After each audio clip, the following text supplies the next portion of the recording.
Hello, you. My name's John T. How are we, folks? Welcome, Lumineers and fans of the happiest card game on earth.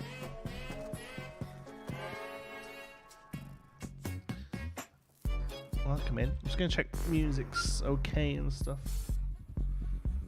It probably needs to come down a little bit.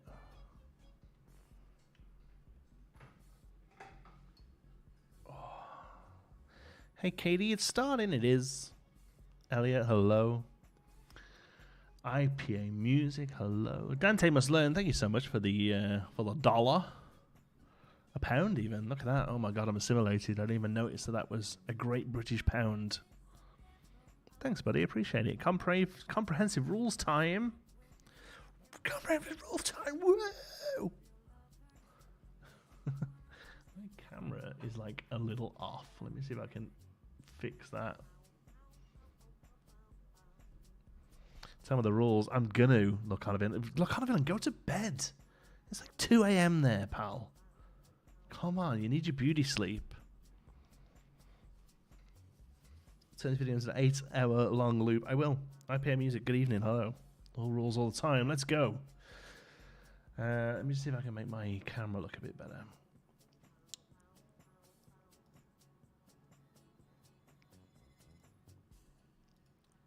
Is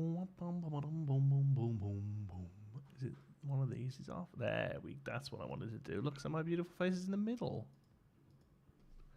There's probably something to be said about.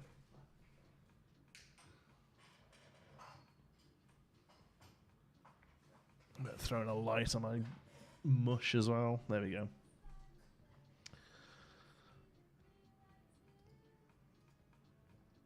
All right. Okay, hello, good evening, how are we doing? I wish to hear the succulent. Succulent is a weird word. Dulcet. Let's say dulcet. Succulent tones is weird. Okay, music's okay. You can hear it just a little bit. That's what I'm hoping. You can hear me. You can hear my succulent voice. Helps me sleep. That's fine by me, Dante. Where's the other guy? I liked him more. I don't know. There's a league, probably. He has a social life. Unlike me, who's just put his 6-year-old to bed.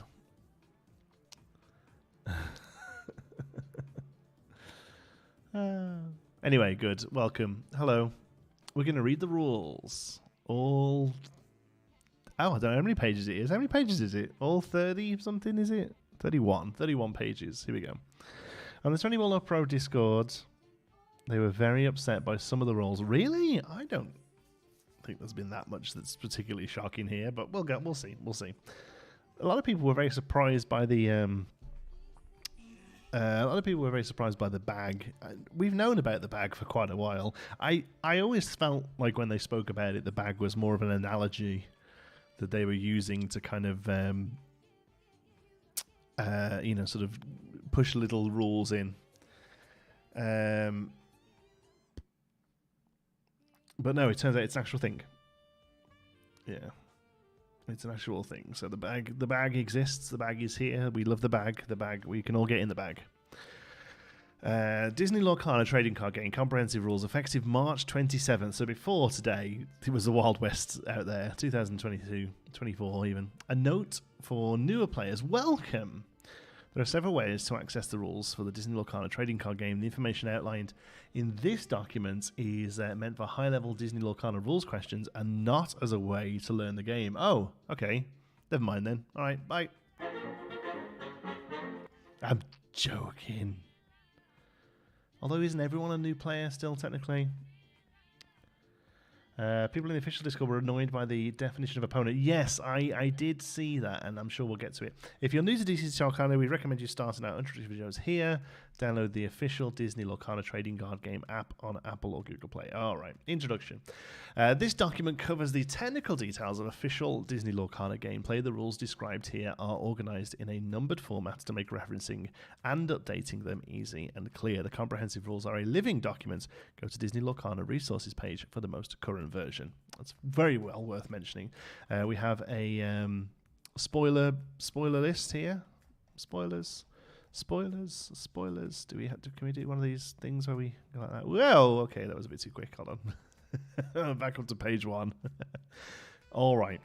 We start off with some general concepts. Disney Lorcana cards are published in multiple languages. For the purpose of gameplay, the English cards, rules, rulings, and clarifications are the official versions. Card text and rules may be updated or corrected. The most current, updated, or corrected information is the official version. For gameplay, there's still no mention of where we can find any official erratas, though. The Disney Lorcana TCG is a game played with 2 or more people. That's already not true because you can play Ursula's Illumilia's Quest single player. Each player needs a deck of Disney Lorcana cards that they'll use in the game.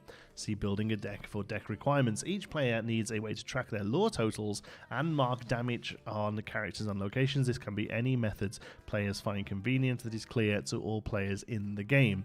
So I imagine what they're saying here is these are the general rules, and then the rules that are covered in tournament play can overwrite these ones, right? Because we know that certain things can't be sort of used to track. Like they've said that you can't use the app to track in tournaments, right? Golden rules. If the text of a card contradicts a game rule, the card effect supersedes that rule. Yes, very much. The game doesn't allow a character to challenge a ready character, but a player has a character with an ability that reads this character can challenge ready characters. The ability overrides the game rule and allows that character to challenge a ready character. If a rule or effect prevents something from happening, that rule or effect supersedes other rules and effects that allow it to happen.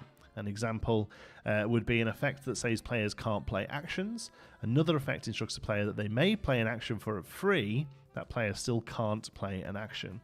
And do as much as you can. In an effect tells a player to do something. Even if some part of that effect can't be done, the player does as much as possible, except in specific cases, see much later in the document.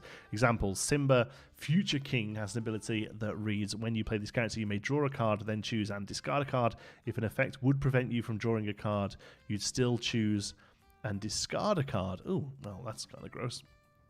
I can't think of anything that stops you drawing a card, though. Active player. When an active player starts their turn, they become the active player. When a player ends their turn, they are no longer the active player. What am I scrolling down there? Opponent. Anyone the active player is playing against counts as an opponent. Yes, this muddies the definition of ward, right? Is that what people are saying? Because ward says opponents can't choose, but if you're an active player, you're not an opponent. So, yeah, that seems like a wishy-washy description that needs to be tightened up a little bit. Playing cards. Players can play a card whenever they are the active player and there are no effects to resolve. To play a card, the player reveals it from their hand and pays the cost. We'll go into that more later on. Types of abilities. There are several kinds of abilities in Disney Lorcana. Keywords are words or shortened phrases that represent a larger ability. Section 9 for the full list. That's something like Ward or Rush. Triggered abilities continuously look for a specific condition and have an effect when that condition is met. Triggered abilities follow the rules in 7.4. Activate abilities have a cost and an effect that occurs if that cost is paid. Activate abilities follow rules in 7.5. Static abilities are effects that are continuously present, either for a fixed length of time, so that's something like until end of turn, or for as long as the card generating the effect is in play. They're covered in 7.6. And then replacement effects are generated by some static abilities. These replace one effect with another. Replacement effects follow the rules of 7.7. So that'd be things like if it's to go to discard, it instead goes to your hand, I suppose, that sort of thing. Alright, the bag.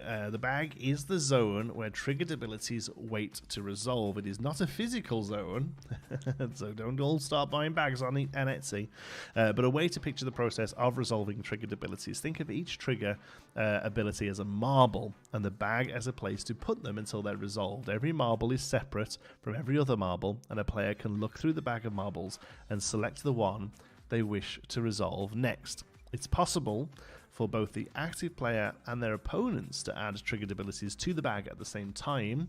Resolving these abilities follow later on in bag. Player cards. Cards a player brings to the table in their deck are their cards, and the player makes any decisions necessary of their card and its effects unless otherwise specified by an effect. Elliot says, RE player counts, they're probably considering Ursula's Quest as a whole different game that uses similar resources. Well, yeah. I mean, it's semantics, isn't it?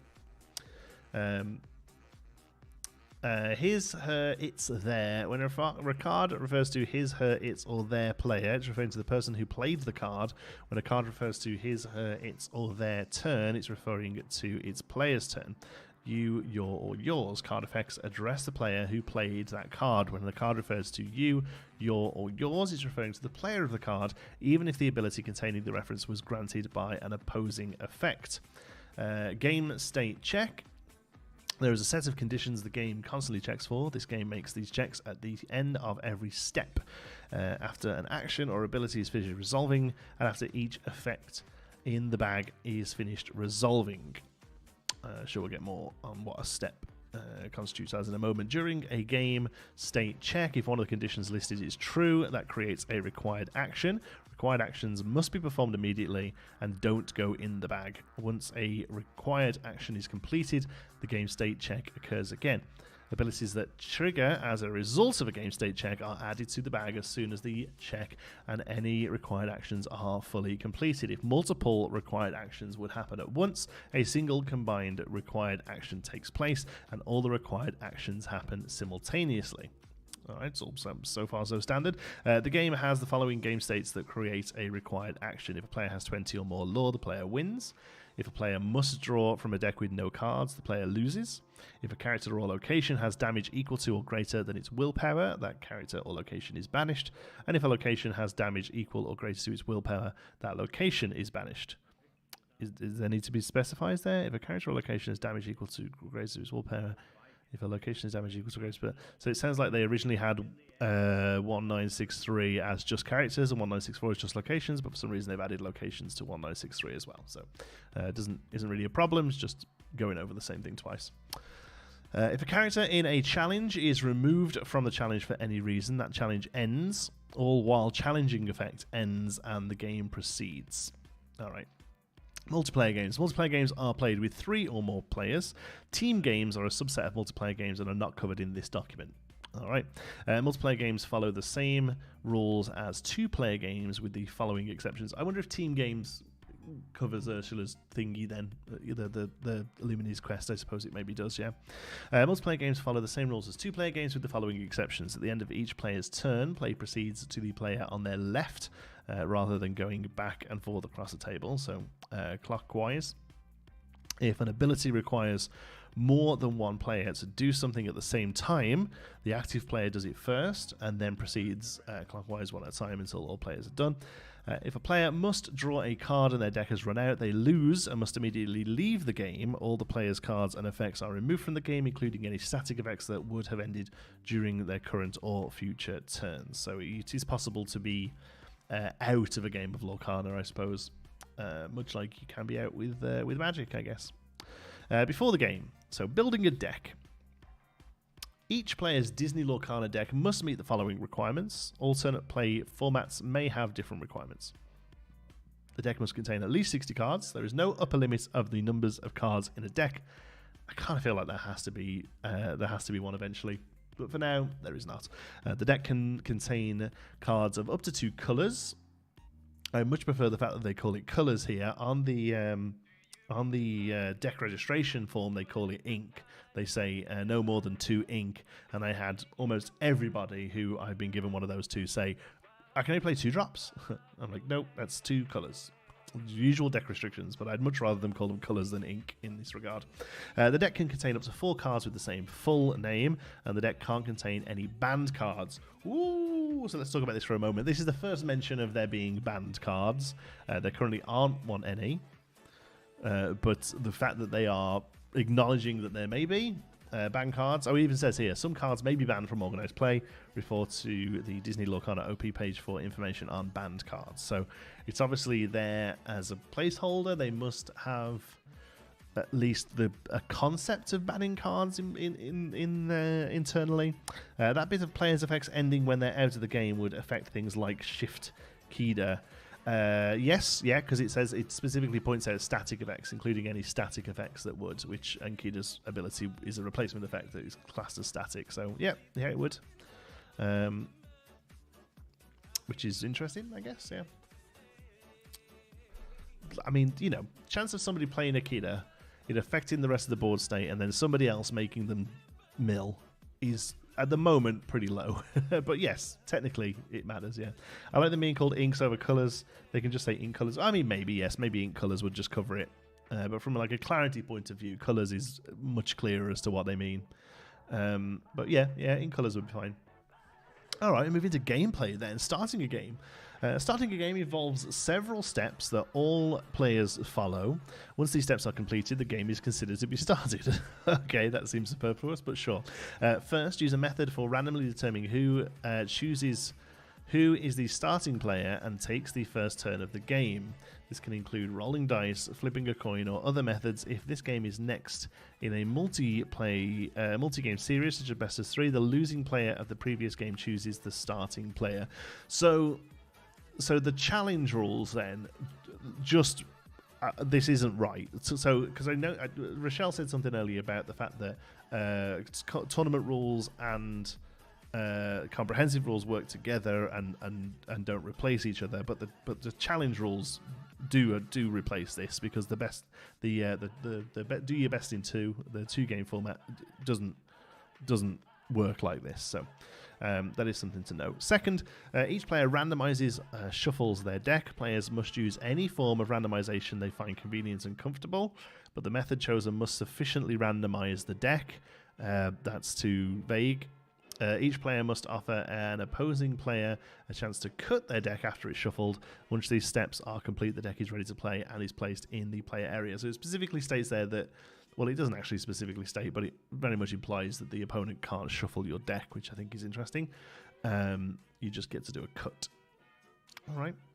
Third, each player begins with the game with 0 lore. Players may use any method for tracking their lore, such as pen and paper, lore trackers, or the official companion app. Again, I'm pretty sure they've said you can't use the app in you can't have a phone out in tournaments, right? So the tournament rules genuinely just sort of go against some of these, which is fine. I just think that needs to be mentioned somewhere. Top cut of the challenges is best of 3, so they would just follow these rules at that point. Again, maybe, but at the moment, maybe not, because it's also been said that the top cut would follow seeded player deciding on first player, not randomization. They said that's what they're looking at doing with challenges. It's not sort of printed anywhere, but it says it's what they're looking at doing. So again, that would go against this in both the Swiss rounds and the constructed rounds. So again, it's not a problem. There just needs to be something somewhere that says that these rules are for non-challenge play, basically, I think. And that, or even just, tournament rules may vary. See here for more information, sort of thing. Third, each player begins with 0 lore. Yeah. Okay. Fourth, each player draws 7 cards. Fifth, players may alter their hands, beginning with the starting player. Each player may alter their hand once each game, following the following steps. Okay, so here we're just really spelling out the mulligan, even though they don't actually use that word, which is fine. Step 1, the player selects any number of cards from their hand and places them on the bottom of their deck without revealing them. Step 2, the player then draws back up to 7. Step 3, in turn order, each player complete steps 1 and 2 if they choose to alter their hand. Step 4, each player who altered their hand by 1 or more cards shuffles their deck. And then step 5, each player who altered their hand offers an opposing player a chance to cut their deck. Didn't it say tournament rules can change and supersede these rules? It may have done. Did I miss that? Was that higher up somewhere? I don't remember reading that.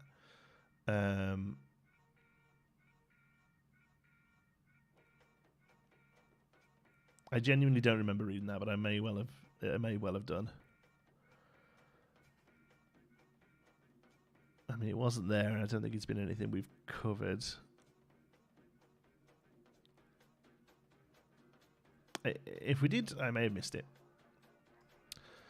So mulligan is fine. I think this might be the first time we've really had it put down that mulliganing goes around in turn-based order as well. So. Which I think is most people how they do it anyway. In casual play, you just kind of get it done, don't you? But technically, you should be allowed to decide whether you mulligan or not, whether based on whether your opponent does. Like, it doesn't make that much difference, but that's a fair thing to be able to say, yeah. Once all players have altered or chosen not to alter their hand, the game officially starts with the starting player's beginning phase, which we'll get to in a moment. Certain formats and tournament policies may add to, remove from, or otherwise adjust these rules. Okay, there we go. They're already ahead of me.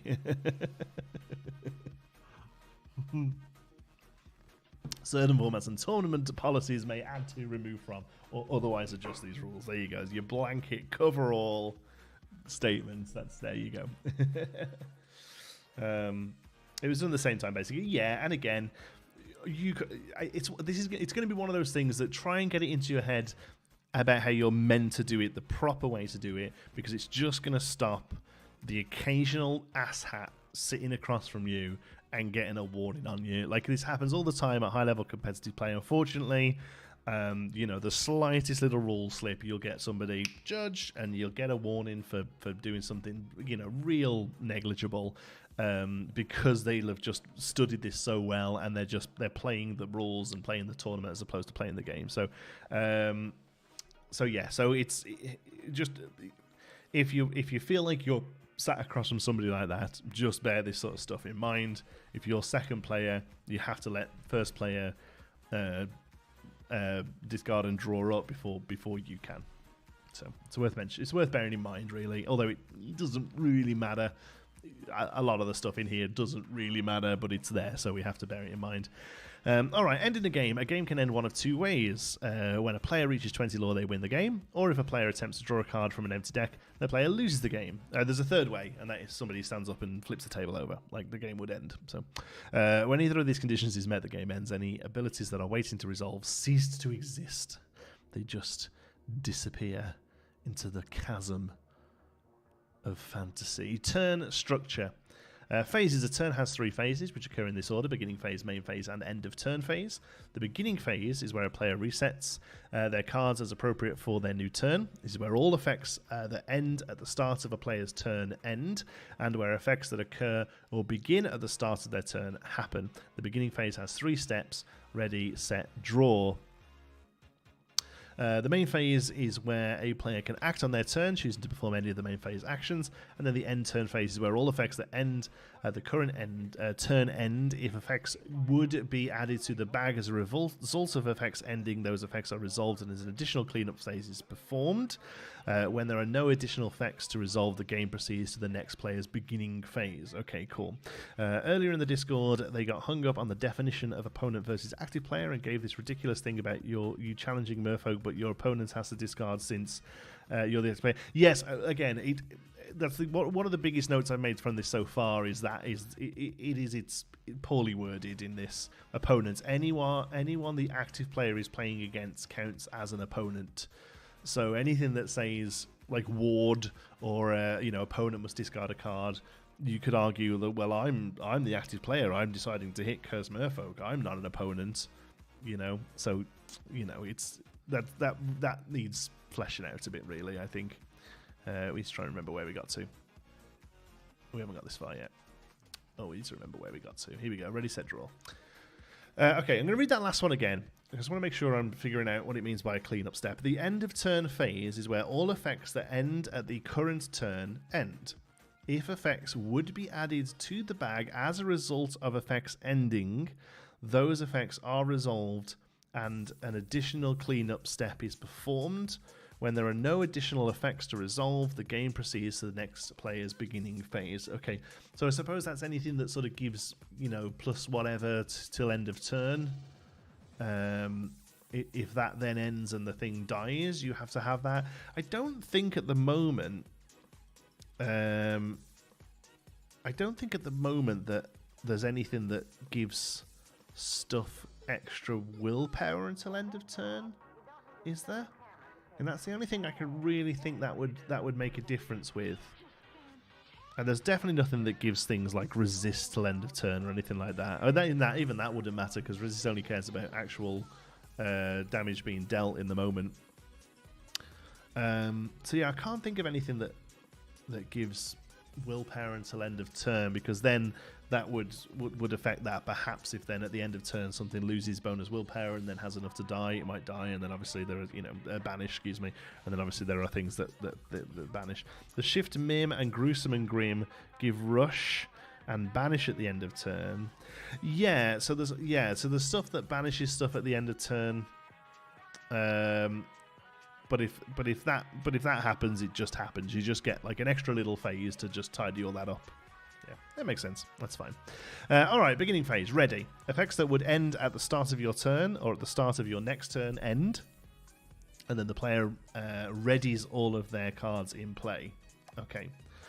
Characters that are in play are no longer drawing and will be able to quest, challenge, or exert to use activative abilities this turn. So it technically happens on set. Again, I don't think there's anything that affects that right now, but it's good to know. Smee is a good one. Yes, of course, he gets a damage at the end of turn. So then basically the cleanup phase is him being banished. Yeah, that's a good example. Goat with Gruesome and Grim's a good example. Yeah, you would gain the lore on that cleanup phase. Cool. There we go. A couple of examples. I knew you'd be helpful. That's why I wanted to have you here while I read this, because I am a bit of a kinesthetic learner. So this stuff really helps me if I can get a sort of hard example.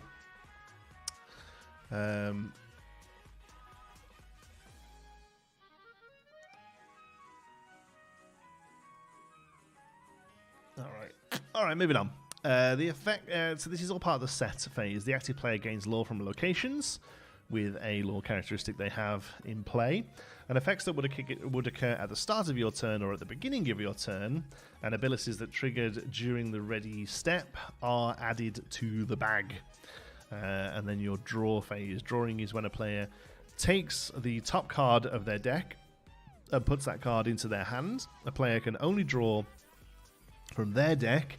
Putting a card into a hand from any other zone besides the deck is not considered drawing. Sorry, I put the intonation on the wrong word there. A player can only draw from their deck, not the player can only draw from their deck. Simply Savannah. Hi, Simply Savannah. How's it going? Is that Savannah who's in Savannah Guy? I don't believe so. Simply Savannah is an awesome content creator, though. You should definitely go and check her out. We know each other from back when I was doing video game content, and she's makes awesome, beautiful looking stuff in tycoon games and what have you. But she's also a fan of Lorcana. You're very welcome here, Savannah. It's great to hear from you. We're reading the rules. The comprehensive rules drop today. I said that when we get them, I'll read the whole thing. So here we go. We're reading all 30 pages of it. It's actually a lighter read than I was expecting. So far it's going pretty well. So we move on. I don't think there's anything there that is very interesting. I suppose the only thing is there that I think I feel like it should probably say that abilities that are triggered during the ready step are added to the bag. I feel like that bag needs to be empty before you move on to the draw phase, and I don't necessarily mentions that. Anyway, drawing, you can only draw from your deck. Putting a card from anywhere else isn't drawing. First, the active player draws a card from their deck. If this turn is the first turn of the game, the active player skips this step. No mention of that being any different from multiplayer. So now you have your answer. If you're drawing a card on turn 1 in multiplayer, it's a house rule, which I don't hate, but it is. Once all effects have been resolved and there are no more waiting to be added, the game moves into the main phase. Yeah, there you go. So I feel like that should be put at the end of the ready phase there. I don't think it matters right now, but there's going to be stuff in the future that triggers on ready that cares about cards being drawn or something like that. I don't know. I feel like the ready step the bag should be empty before you draw a card, maybe. Helps clarify things like brooms, marshmallow, set 1, Jafar, going back to hand. Yes. Store Lorcana. I saw Lorcana in the wild at a big box store for the very first time yesterday. Just started X, but still cool to find something. Yeah, it's few and far between. Excuse me. There's sometimes a little bit in Toys R Us here, and I saw 4 set 3 starter decks in Walmart today, and that was it. Obviously, I'm not buying any of it, but I always look out and see what there is. But yeah, it's still nowhere near where they want it to be. I don't think product-wise. I think people who are invested in the game and know local game stores and stuff can get hold of what they want. But It's not where they want it to be yet. It's not lining the shelves like Pokemon. All right then. So that's our ready and set phase and draw phase. Now we move on to the main phase.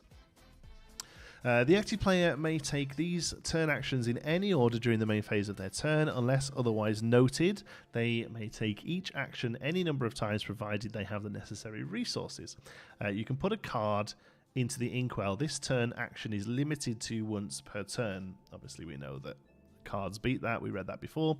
The player declares they're putting a card into their inkwell, then chooses and reveals a card from their hand with the inkwell symbol. All players verify that the inkwell symbol is present. The player places the revealed card into their inkwell face down and ready. Effects that would occur as a result of a card being put into the inkwell are added to the bag. Couple of things there then. One, I've seen a lot of people recently, it's a bit of a trend, that when you play something in the inkwell, you play it face up for your turn and then place it face down. It's meant to be there to help the whole table perhaps note what's been happened, note that something's been inked and what has been inked. That is against the rules. You can't do it. It's got to go face down. The inkwell is not game knowledge, and whilst you are probably doing it with the best intentions, it is a naughty thing to do. Don't do it. I would love. I mean, this isn't really part of the rules. It's going to be more a play correction thing, which I really hope gets fleshed out soon, because at the moment it's very light. But I want to know what happens in the case of not being able to play a card correctly, perhaps not sort of, having the resource to play for it once you realise, or something like here, for instance, attempting to ink a uninkable card, how that's rectified, because at the moment the play correction rules don't cover it as deeply as I would like it to. Okay, moving on. Play a card. A player can take the turn action of playing a card from their hand by announcing the card and playing its cost. This process follows a series of steps. If any part of the playing a card process can't be performed, it's illegal to play the card, and that game goes back to the point right before the card was announced. So basically, if at any point you can't play the card because you don't have enough ink or what have you, it just goes back to your hand. I suppose that should be... it should be... Sorry, Elliot says that it should be undone, and that's fine. That's what we're reading here. But what I want to know, is what is the detriment of it happening to the player? Also seen players put dice on top of their deck equal to lore from locations to remind themselves. Again, I think it would probably class as note taking. I think you could probably declare that's a violation. Honestly. Yes, what I'm saying is that in the play correction documents, there's a very vague bit about card knowledge, and I would just like it to be fleshed out a little bit more, honestly. But yes, you sort of wind back if you can't either ink a card or play a card. This step applies to all cards that can be played. Cards can normally be played only from an own player's hand. Only the active player can play cards. No player may play a card on an opponent's turn. I mean, if that doesn't tell you we're never going to get instant speed interaction, I don't know what does. So this is how you play a card. It's quite in depth, although I do find it quite interesting that the cost is paid at the very end of this sequence and not at the beginning, which most people currently do. Again, most of the time, 99% of the time, this isn't going to matter. But again, just technically, this is the actual correct way of doing it. First, the active player announces the card they intend to play and reveals it from their hand. Second, the player announces how they intend to play the card, whether it's for its ink cost or an alternate cost, most genuinely meaning singing, I think. If multiple alternate costs could apply to a card, the player must choose one and ignore the others for the purpose of playing the card. Third, the player determines the total cost of the card. To do this, take the intended play method, add any additional costs, and subtract any cost reductions. Then the cost becomes fixed. If a card is played for free, you can ignore all ink costs of playing it, of course. such as Jim Hawkins on a location. Fourth, the cost is paid if the cost involves an ink cost. The player exerts a number of ink cards equal to that ink cost. The player can choose to play the parts of a cost in any order, but all costs must be paid completely. Once the total cost is paid, the card is now played. If the card is a character, item, or location, the card enters the play zone. If it's a character being used as a shift ability, it must be placed on top of the card indicated in the second step of the process. If the card is an action, the effect immediately resolves and the card goes to the player's discard pile. If an effect would trigger as a result of any of the steps to playing a card, that effect will wait to resolve until the card and its effect are fully played and resolved. All right. Let's check in on chat after that wall of text. You also have seen players put in dice. Yes, I love that the rules talk about announcing cards, although silent players are in violation. Yep, technically. It is saying that you play something you can't. You undo your turn until that point, even if you've played more cards. Is it saying that if you play something you can't, you undo your turn until that point, even if you've played more cards after that? Yes. You always have to try and return to a previous correct state. That gets difficult in this game because of sort of non-game knowledge, things like inking cards. So if cards have been inked, you can't really wind back past that. That's tricky, really. I'm hoping this gets fleshed out a bit more as we move on. And again, I would play correction guidelines need to be just as fully rounded out as these are. Does this apply if, say, Fire the Cannons is played at Cogsworth and then are reminded about Ward? Does the card fizzle or go back into their hand again? I'm hoping that gets spoke about in a moment. With that being a no other valid target, yeah, I'm hoping that we get that gets fleshed out. Because none of this so far this is what you are meant to do, but there's going to be very little in this document. I imagine there's going to be very little in the document about what happens if something goes wrong, because that's a play correction issue, and that's a separate document. Might even be a separate department in the building, you know. So we'll move on, but I'm hoping that there's a little bit more of that either later or another document we can look at. Okay. Questing then. Sending a character on a quest is a turn action. Only characters can quest. A character chosen to quest is the questing character. The player who declares a questing character is the questing player. To quest, the active player takes the following steps in order. First, the player declares that they are going to have one of their characters quest. I am going to have one of my characters quest. Second, the player identifies the questing character and checks for any restrictions that prevent them from questing, e.g. if they aren't dry yet or they have reckless, etc. If an effect prevents the identified character from questing, that quest is illegal. Third, the player exerts the questing character. If no effect prevents the character from questing, the quest is complete and the questing player gains lore equal to the lore of the questing character. Effects that would occur as a result of the quest are added to the bag, and then once all effects have been resolved, the quest is over. Alright. All seems pretty straightforward. It's interesting that they specify here that it's you check whether the quest is legal, but you don't actually. At no point, I think, in playing a card does it actually check whether it's legal. I suppose you're checking if you have enough ink, but it doesn't mention anything about not having enough. Well, I suppose it does, doesn't it? It just says it winds back. Okay. All right. Then we move on to challenge. Sending a character into a challenge is a turn action. Only characters can challenge. A character sent into a challenge is known as the challenging character, and the opposing character is being challenged. Both are considered to be in a challenge. Characters can challenge locations. For the differences in that process, see a few points onwards. Only the challenging character and the character being challenged are in the challenge. If an ability or effect refers to a character in a challenge, it is referring to one of the two characters involved in the current challenge.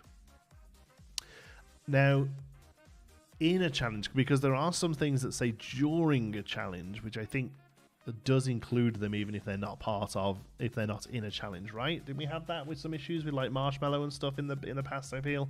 To challenge, the active player follows the steps listed here in order. First, the player declares one of their characters is challenging a character. The declared character must have been in place since the beginning of their turn, that is, they must be dry, ready, and otherwise able to challenge. Second, excuse me. We're not even halfway through. The player chooses an exerted opposing character to be challenged. Third, the player check 4, challenging restrictions. If any effect prevents the challenge is illegal. 4th, the challenging player exerts the challenging character. 5th, the challenge occurs. 6th, while challenging effects apply, we need a speech marks there.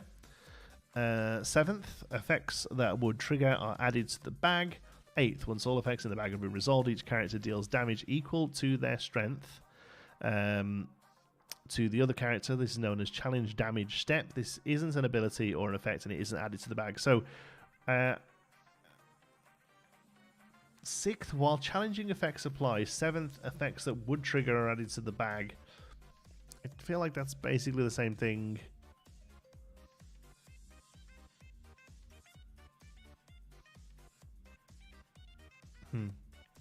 Can't think of a reason why that's different. So determine the damage each character in the challenge deals. First, calculate the total strength of each, taking into account any current modifiers. This is the assigned damage.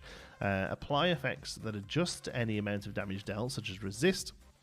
The resulting number is the final amount of damage that character deals.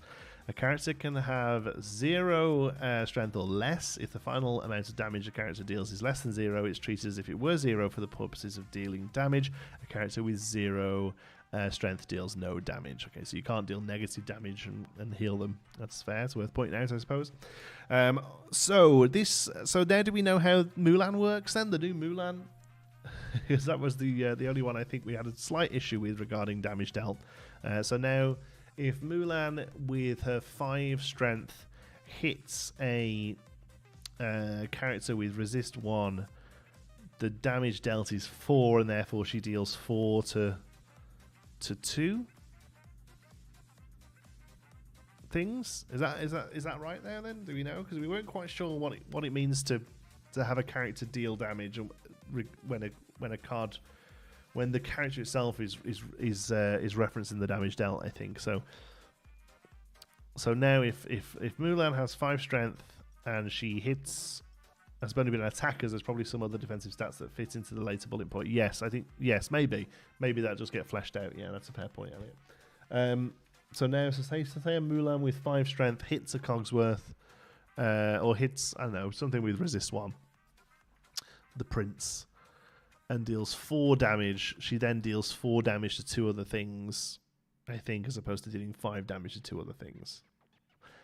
Because apply effects that adjust the amount of damage dealt, such as resist, then the resulting number is the final amount of damage that character deals. Yeah, that's how I read it. You can correct me if you think, but yeah, I think that sounds right to me. All right. Sounds right to me. Thank you, IPA. A character can deal... yes, we read that one. 9th. Once damage is dealt, any effects that would trigger as a result of the challenge are added to the bag. And then once all effects are resolved, effects that apply while challenging or while being challenged end, and the challenge is over. All right. Oh, we get some examples. Oh, look at this. We've got graphics. Beautiful.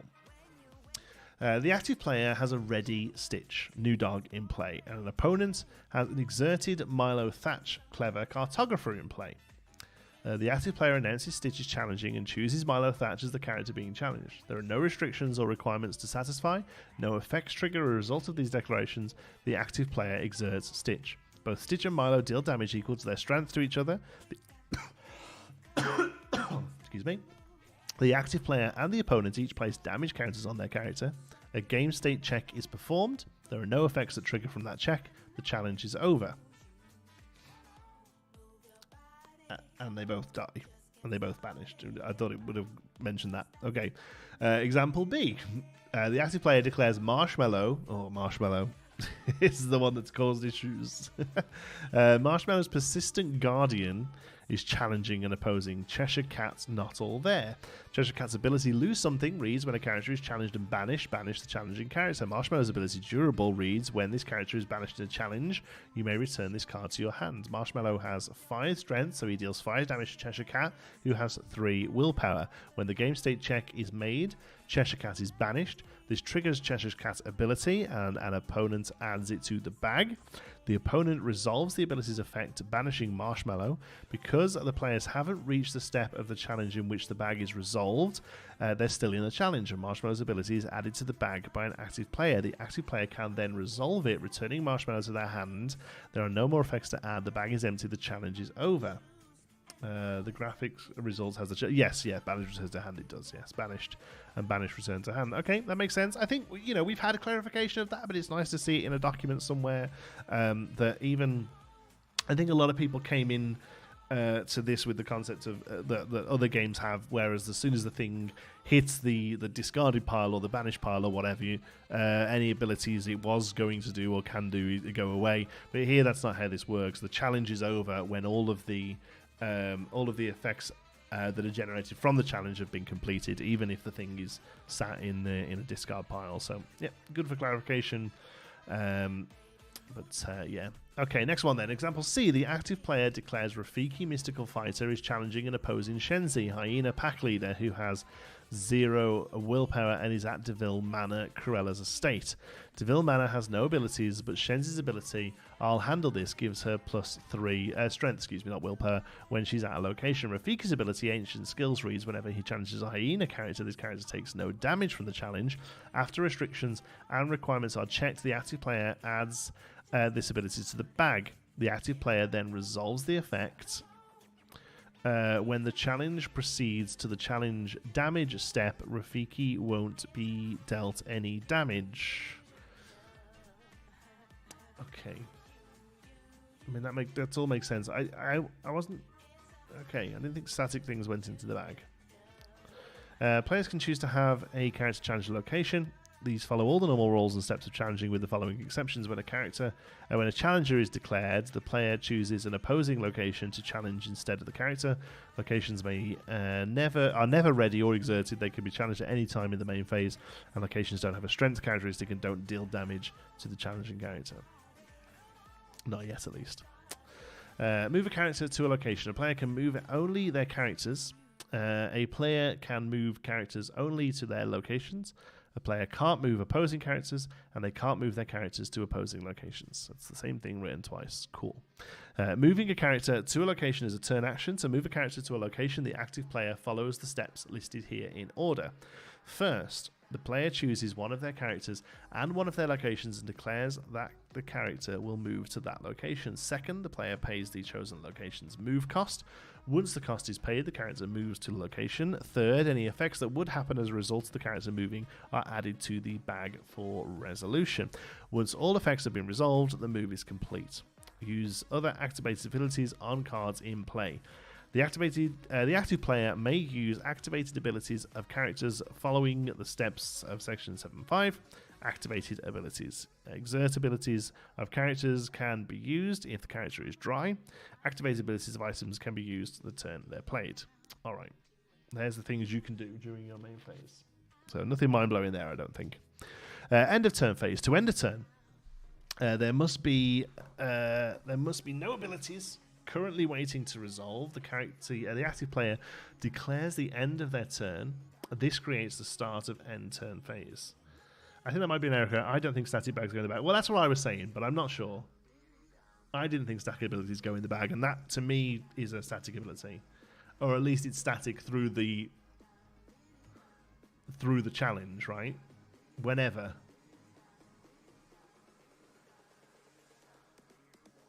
Whenever he challenges a Hyena character, the character takes no damage. After restrictions apply, check the active player raises the bag. Yeah. The active player adds this ability to the bag. Because then if you choose to not take that out of the bag before the damage is dealt, yeah, I don't know. I'm not sure about that. I didn't think a static ability went in the bag either. So, I don't know. Maybe I'm just understanding it wrong. It's a big, weird, sort of, what's the word? Opaque way of doing things. So it triggers when he challenges a hyena. Yeah, but it's a triggered static ability though, right? Okay, 4.4. Let me just go back to the types of abilities there were. Where is that? That wasn't that far away, was it?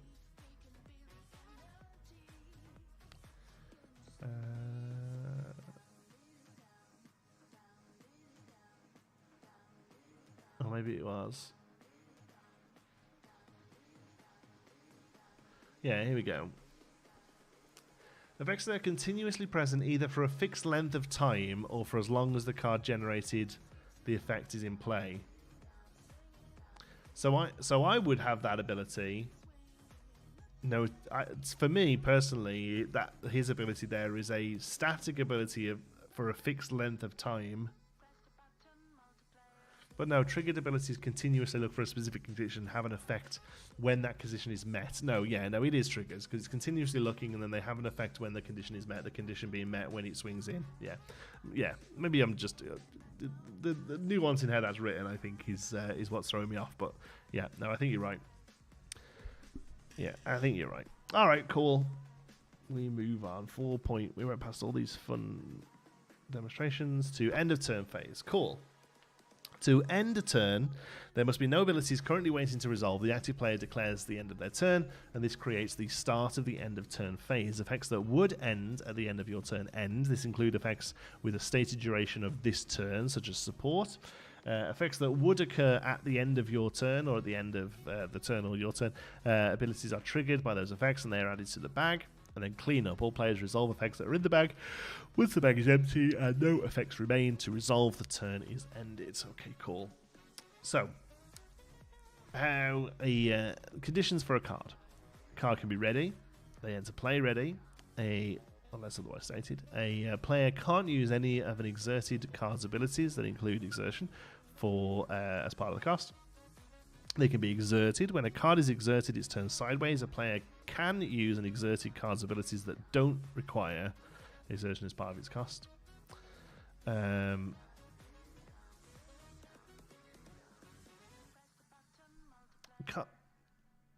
Ready. Cards enter play ready.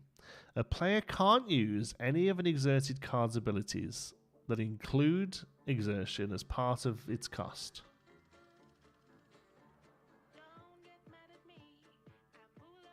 When a card is exerted, it's turned sideways. A player can use an exerted card's abilities that don't require. Okay, that's just weird that that's put under ready, even though it's technically exerted still. That second sentence of ready. Okay. Damaged. A card that has at least one damage is considered damaged, and undamaged, a card that has no damage is considered undamaged.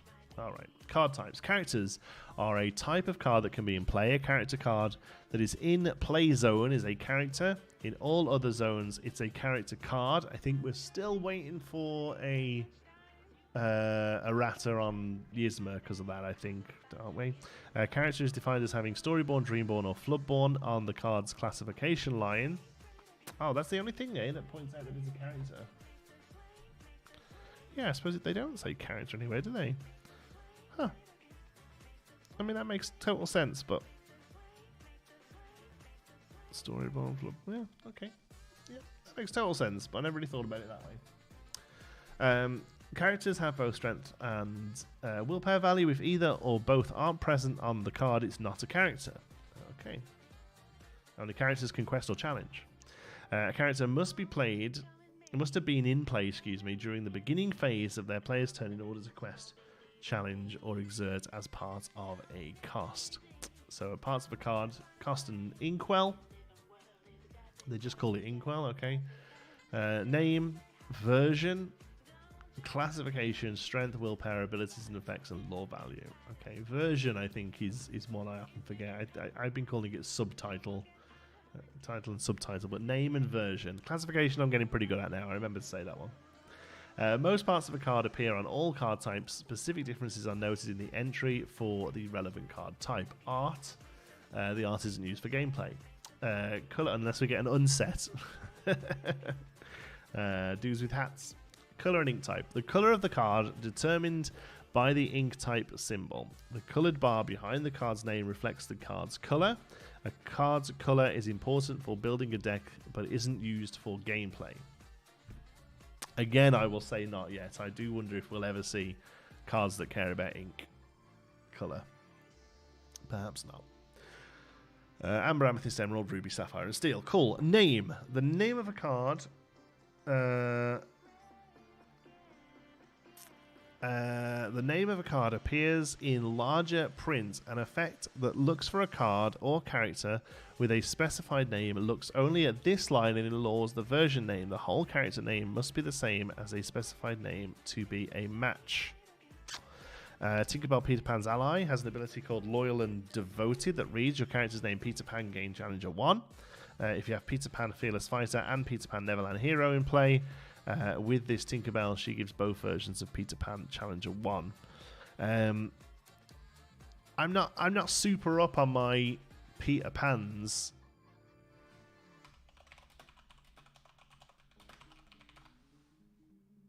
Fearless Fighter didn't ring a bell. I just wanted to quickly look it up and just wondered if we got a cheeky card name reveal there.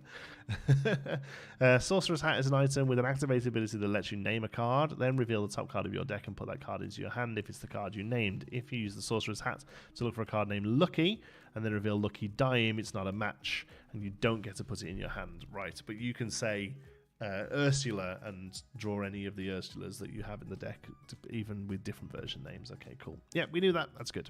Version name, a name that can differentiate cards with the same name for purposes of deck building. A character's or location name and version name constitutes their full name. Classifications, categories that define some characteristics of the card and may be referenced in card rules. Example, Hades, King of Olympus has an ability that references cards with the villain classification. It reads, this character gets +1 lore for each other villain character you have in play. Inkwell symbol. If this icon is present around the card's cost, it can be put into an inkwell. Cost, the amount of ink needed to play the card. Strength, how much damage this character deals in a challenge. Only appears on characters. Willpower, if a character has damage equal to or higher than their willpower, they are banished. Lore value, how much lore the player gains when this character quests. The appearance of the lore value symbol may vary on some cards, some enchanted or promo cards, but these variations don't affect gameplay. Abilities. Any abilities this card has appear here. Some abilities have a cost to use them. Abilities can be keywords or have a story name, which is used for referencing the ability, but otherwise isn't used for gameplay. See section 7 for more on abilities. Sorcerer's Hat, Lucky, and Lucky Dime is 3 ink colors. Bad example. So far, it doesn't say what type of Lucky, so we may well get multiple Luckies in different colors. And also, this rule applies to draft, I guess. Flavor text isn't used for gameplay. Cool. Moving on. Ancillary information. I love the word ancillary. Ancillary information isn't used for gameplay. Artist name, collector number, set number. Example, the first chapter Rise of the Floodborn and into the Inclants are indicated with 1, 2, 3 here, respectively. Language, legal text, and rarity symbol, how rare the thing is. How does the naming the card function on PB? Haven't played it there. No, me neither. I don't play PB much, and I certainly haven't played Sorcerer's Hat there, so I have no idea. How he's implemented it. Actions are a type of card that can be played, but can't be in play. An action is an action while being played, otherwise it's an action card. An action is defined as having action on the card's classification line. Actions are played from a player's hand, but they're not considered in play. An effect from an action doesn't enter the bag. Effects. Actions have effects rather than abilities. Songs.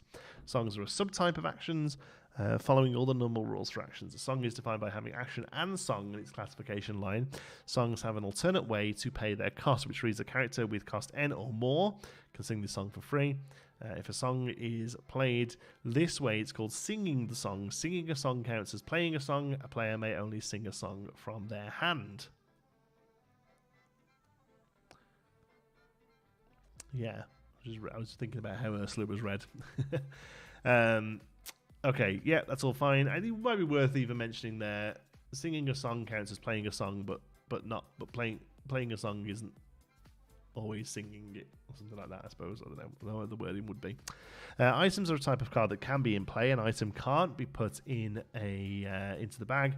An item is an item only while in play zone, any the time it's an item card. An item is defined as having item on the classification. If an item has an ability, that ability can be used during the turn the item is played. It's interesting that they spell out what a location and a character looks like, but don't do that for items and songs and actions. I feel like they probably should for, just for full sort of clarity. Cost and inkwell classifications. Move cost, willpower, abilities and effects, and lore value then.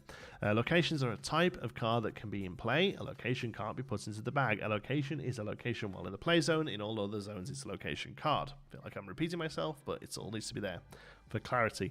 A location is defined as having location on the card's classification line. Locations are the only card type that is printed in landscape. Locations cost is in a different place on the card than the cost of other card types, but it works the same way. Location has a move cost. This is the amount of ink needed to move a character to this location. Locations can be challenged. If a location has damage equal to or higher than its willpower, it's banished. Note that locations don't have a strength characteristic and don't deal damage. A location may have a lore value, which is how much lore a player gains at the start of their turn during the set step. If a location has an ability, that ability can be used during the turn the location is played. All right. I feel like that was all pretty standard stuff, but I'm glad we got through it. We move on. Abilities. General. Each clause of a card is a separate effect. Each clause is separated by a period. Cards with multiple effects in a single clause resolve based on the intervening word. Okay, this is the sort of stuff I'm into. I like this. We're getting into the deep stuff now. Most cards are written as A. You may have up to 99 copies of Dalmatian Puppy Tailwagger in your deck. A to B. The player must complete the first part. If they're unable to, they can't perform the second part. Deal 2 damage to a chosen character of yours to deal 2 damage to another chosen character. So because of that 2, it's the first half has to happen for the second half to happen. Okay. A, then B. Resolve all effects as much as possible, even if some of the effects can't be resolved. Example, draw 2 cards, then choose and discard 2 cards.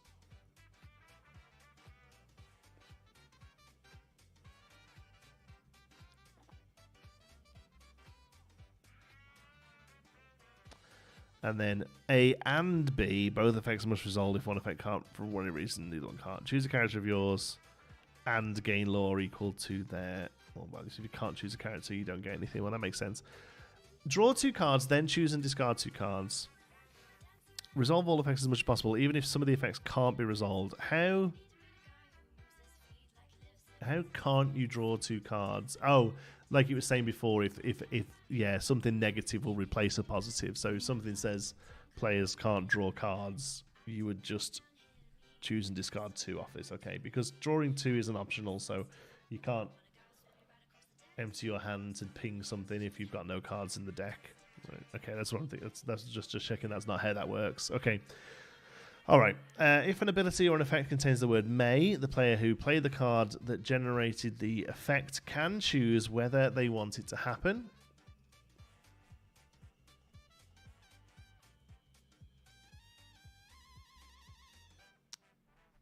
If an ability or effect contains the word may, the player who played the card that generated the effect can choose whether they want it to happen. If a player chooses not to have it happen, no part of the you may clause is performed. It's a bad example. It is a bad example, isn't it? Yeah, that's what I thought. An hour in already? Yeah, we're going for it, Tim. We're going for it. Let's stay in Still Rage On might be better. Yes. Yes, that's a better example. Yeah. Yes, you can play Let the Storm Rage On to an empty board and draw a card. Yes, that's a much better example of it. Because you can't deal 2 damage. But then means you can draw the card. Yeah, that's a great example. Alright, action cards. Playing an action may trigger other abilities. In this case, the active player resolves the action immediately. And once the action has been fully resolved, players may resolve the triggered abilities as described in Section 87, the bag. We're getting onto the bag. I can't wait. The bag is coming thick and fast. No one plays Ransack anyway. This is very true. Although, do you know what? When everyone first saw that Sheriff of Nottingham, they were like, oh, maybe Ransack. I'm like, no, maybe not Ransack. Okay, keywords. Keyword abilities are abilities represented by short names that are the same whenever the ability appears. See section 9, keywords for more information. So yeah, like we've said before, rush, reckless, etc. Keywords are usually followed by a reminder text describing what they do. This reminder text, enclosed in parentheses and set in italics, is not rule text, but only a memory aid. Okay. Triggered abilities occur when their trigger condition is met. They trigger only once per trigger condition that is met. Triggered abilities start with when, whenever, at the start of, or at the end of, and describe the game state that causes the abilities to trigger and the effects of the abilities. Whenever an ability triggers, its effect is placed into the bag to be resolved in order as described in the bag, which we'll get into in a minute. Actually, for Storm Rage on is by two clauses separated by a period. Oh, really? Oh, well, that's not even a good example. So basically, I don't think there's a good example of A then B in the game. If you have a think, have a scroll through Lorcana and let me know if you find something, anyone. Felt like that was going to fall. Activated abilities. Activated abilities are abilities that a player chooses to use. They are normally written as cost-effect. While there are no effects waiting to resolve, the active player may use an activated ability. To use an activated ability, the active player follows these steps in order. If any part of this process can't be performed, it is illegal to use the ability. These steps apply to all activated abilities. Only the active player may choose to use activated abilities. First, the active player announces the ability they intend to use. Second, the player determines the total cost of the ability. To do this, take the current cost of the ability, add any additional cost, and then subtract the amount of any cost reductions. Then the cost becomes fixed. Third, the player pays the cost. If the cost includes an ink cost, the player exerts a number of inks equal to that ink cost. The player can play the parts of a cost in any order, but must pay all of them fully. Yes, that's the example saying Rafiki's effect is a triggered ability. You're right. Okay, once the total cost is paid, the ability is activated. The active player resolves the effect immediately. If an effect would trigger as a result of any of the steps of the triggered ability, that effect is the effect waits to resolve until the ability is fully resolved. Okay, so this is not mentioning the bag here then. If an effect would trigger as a result of any steps of using a triggered ability, that effect waits to resolve until the ability is fully resolved. Static abilities. They are effects that could alter characteristics of a card, game rule, or game state. These are continuously active either indefinitely or for a predetermined amount of time. Example, an ability that ends with until end of turn, or an ability that reads your exerted character's gain ward are both static abilities. Cards played that would be affected by a static ability gain the effect as soon as they're played. There's no point at which a card would be played without the effect and then gain it. Again, doesn't really matter with no instant speed interaction, but that's basically saying that there's no point that a card coming down alongside a ward aurora, doesn't have ward basically. Some static abilities occur as the result of a resolving ability or effect. Once resolved, the static ability continues to apply to the affected cards for their specified duration. Cards that would be affected by a static ability but enter play after the ability or effect is resolved aren't affected by the static effect. Kida, I think, is probably the best example of that. Basically, you play a Kida, everything gets 3 less strength. Opponent then plays a Fox. That Fox has regular strength, isn't affected by Kida's ability. Some static abilities are part of the characteristics of a card. These static abilities remain on as long as the card generating the effect is in play. If a card generating a static ability leaves play, the effect ends as soon as the card is removed from the play zone. There is no point in which an affected card will still have the ability and then lose it. Yeah, so that's things like, Cogsworth giving everything resist 1. It's there as long as Cogsworth's around. It's all pretty standard stuff, I think. Replacement effects. Some effects are considered replacement effects. These effects wait for the stated condition to occur and then partially or completely replace the event. Abilities that include the word instead are replacement effects. This is the most common type of replacement effect. Storm Scimitar's ability slash reads, exert this chosen character gets +1 strength. If a character named Aladdin is chosen, he gets +2 strength instead. Sure. Abilities that read this character enters, or this character may enter, are replacement effects. So that's, yeah, this character enters play exerted in, what's the one dwarf that does it? Replacement effects, sleeping. Replacement effects happen once and need to exist before the event would occur. Replacement effects happen once and need to exist before the event would occur. If an event is replaced, it never happens. A modified event occurs, and the new event may trigger abilities. Abilities that would have triggered from the original event don't see it, and therefore they don't trigger. Right, okay, so that's, yes, okay. So that's like bringing in a bodyguard exerted with a Stitch Rockstar in play, I suppose. You can't have it you can't have both the abilities see the exertion, right? So you can't have the bodyguard ability use the exertion and the Stitch Rockstar use the exertion. Okay, yeah, that makes sense. That's a clunky sentence to me. I don't know why. Replacement effects happen once and need to exist before the event would occur.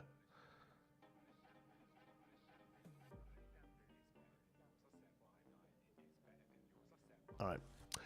Some abilities and effects can modify the characteristics of a character. Whenever a new modifier is applied to a card, a calculation is made for that card's current characteristics, taking into account previous modifying effects that were applied to the character.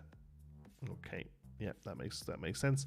If a character has a negative strength, it's treated as having 0 strength. Yeah, so this is like what did this come up about? This came up about something. It was the it was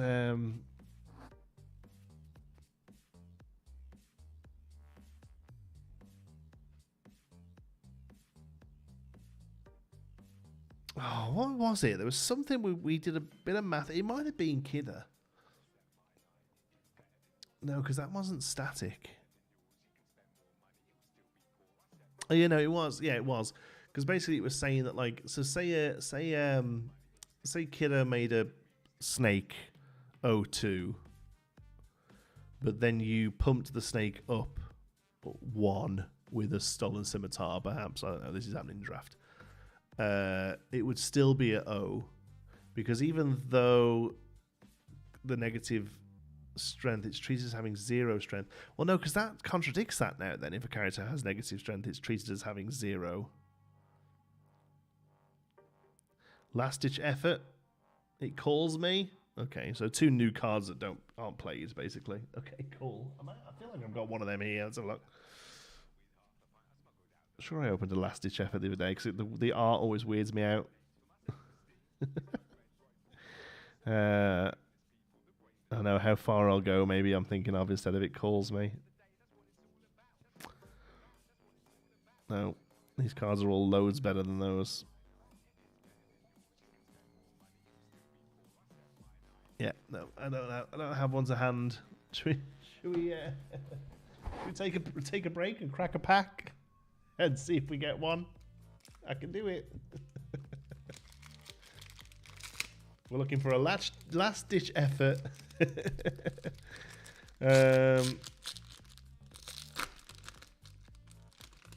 Last ditch effort or it calls me. Here we go. Diablo. Oh, where's my camera? Pluto. Kida. Kamoka, whatever his name is. I don't know. I'm looking at this on a tiny screen. Sir Hiss. Quick Patch. Quick Patch. Starkey. One of the vultures. Trigger. I really can't see what it says here. Oh, Scrooge's top hat. Ursula. Along came Zeus. And a foil Pluto. That wasn't a terrible pack. But yeah, our chase card there was last ditch effort. All right, let's bring up last ditch effort so we can have a little look at it.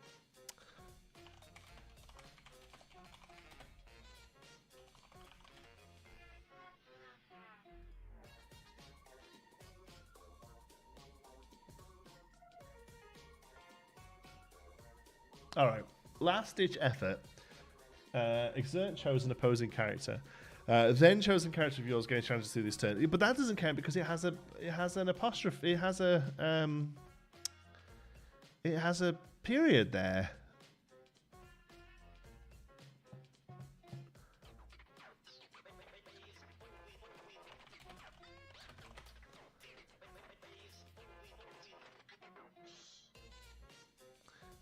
And this is no good either because this is the same. It calls me. There's a period. Draw a card. Then choose up to the 3 characters.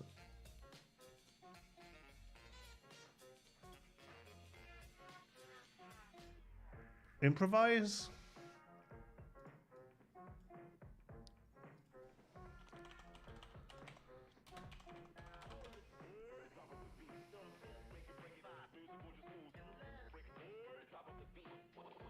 Nope, improvise is a full stop.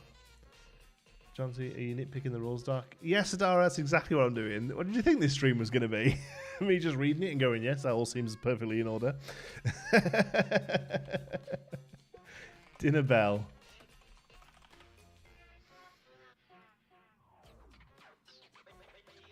Yes, yes, dinner bell. Yes, okay. Dinner bell does not have... Okay, dinner bell is good. Dinner bell does not have a... what the hell's that? Does not have a period. Alright. Same effect, draw 2 discards. Draw 2 discard 1, I think, is strike a good match, yeah.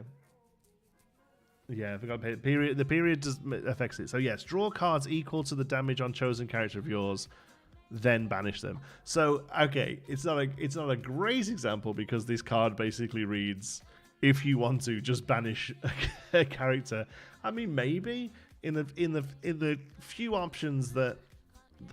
So basically, what this says, if you're playing Ruby Amethyst, you have 1 card in your deck, and you have a goat with 2 damage on it. You can exert and pay 2 to banish the goat and gain its lore without having to draw the cards equal to the damage. All right, so there is a very small window where actually you would wish to ignore the first part of this card and just have the second part. Very niche, but doable with the rules, basically. So there we go. That is a better example, I think, than the one they've used, Dinner Bell. Draw cards equal to the damage on chosen character of yours, then banish them. If you wish, you can just banish cards, which, you know, could win you the game.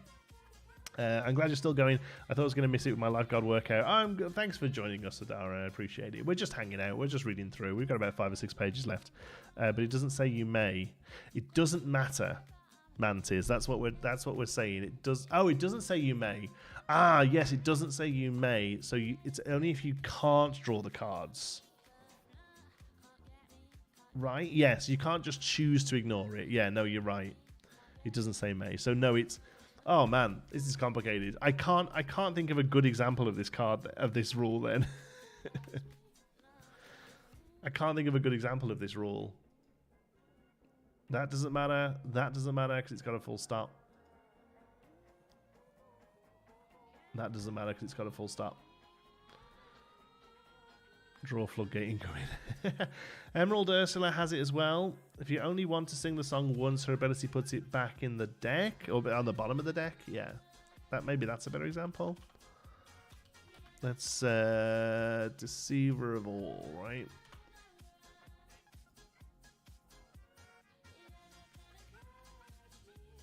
Oh jeez. Oh, why it's so small. Whenever this character sings a song, you may play that song again from your discard deck for free, then put it on the bottom of your deck. Yes. Yes, so in this example then, Ursula sings this song and puts it on the bottom of your deck and doesn't sing it for a second time. Yes, there's a good example of A then B. Let's all rage on.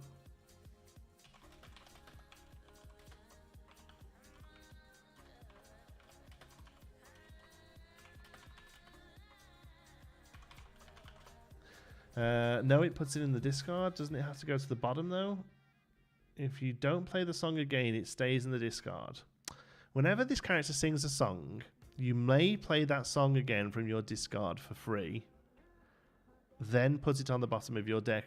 But using the A versus B logic, you can not do the May ability, but then put it on the bottom of your deck. You have to sing it a second time still if you wanted to go to the bottom of your deck. But so then how does A then B work? Let's Sunrise John doesn't work. It's not A then B. It's a full stop. Separate clauses. I'm not disagreeing with you all. I would rule this card to say that it stays in the discard unless you sing it again. But I'm just trying to get clarification on how the A then B thing works here. Let's just read it again. Where was it? Here.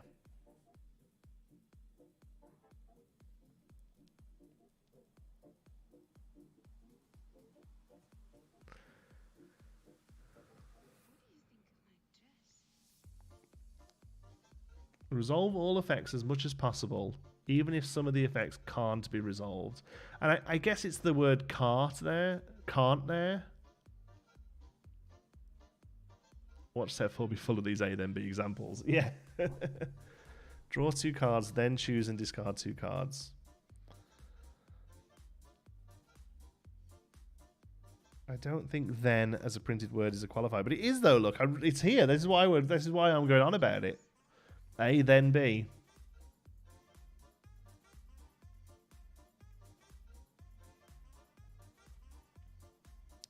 A then B is do one thing and then do another. No, it's not. Resolve all effects as much as possible, even if some of the effects can't be resolved. But the example they give is terrible. Because draw 2 cards, unless there is something that says opponents can't draw cards, but there isn't, is there?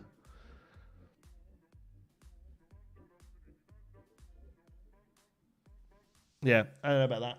A then B confuses me greatly. I get the whole resolve as much as possible thing. That's, you know, but...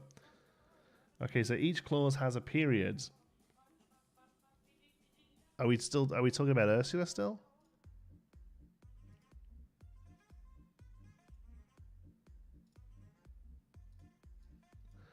Let's bring in a fancy version of her.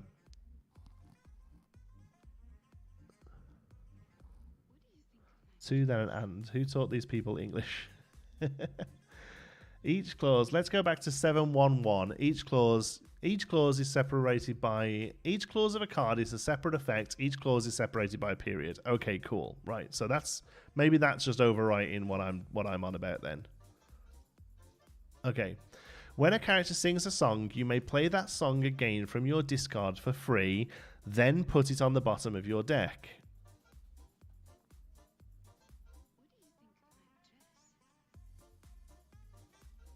So let's still arrange on those 2 clauses. Yes, yeah, doesn't count. Everything we found so far as an example of this has a period. Independent clauses can be separated by commas. Yeah, well, yes, but not in this game. Their rule is that it's a period, but there is no period on this card. Whenever this character sings a song, you may play that song again from your discard for free, then put it on the bottom of your deck. So by the game logic, you have to attempt A to be able to do B. No, that's not what it says. Resolve all effects as much as possible, even if some of the effects can't be resolved. So the key is can't then. But no, because it's a May ability. So I choose to not sing the song again, but then I can still choose the put it on the bottom of your deck clause because I'm doing as much as I can. Super weird example. If you draw 2, you can always discard 2. Yeah, exactly. Yeah, and you can always draw 2, even if it does. You know, it draws you out of the game. It's not a May, right? So you have to draw. It would lose you the game, but technically you can draw.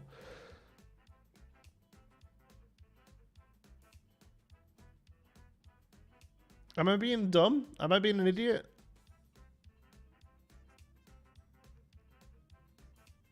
But when you decide you may, you're choosing to activate the whole clause. But But the whole clause, it specifically says that within a clause, multiple effects in a single clause resolve based on the intervening word. So the multiple effects within a single clause, which this has, the clause of this card is you can sing a song twice, then put it on the bottom of your deck. So it's a single clause. There are multiple... Let me get the wording right of this.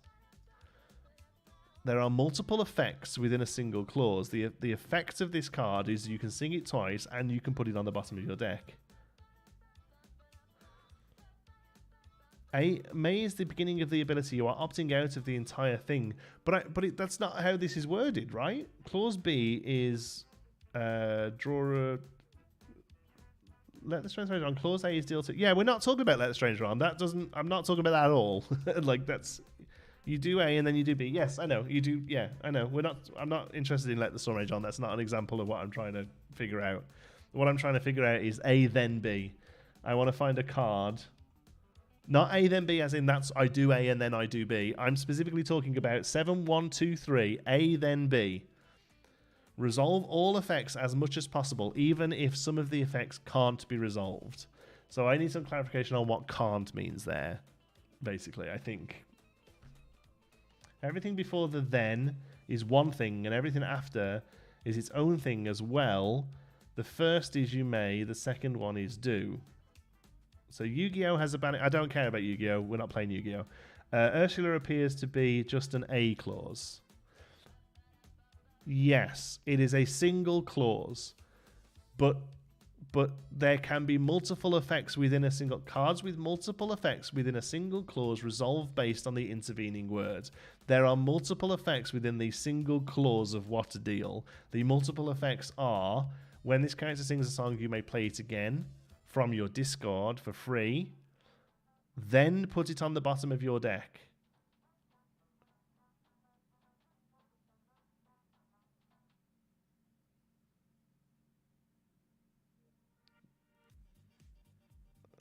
You may A then B. Yeah. That yes.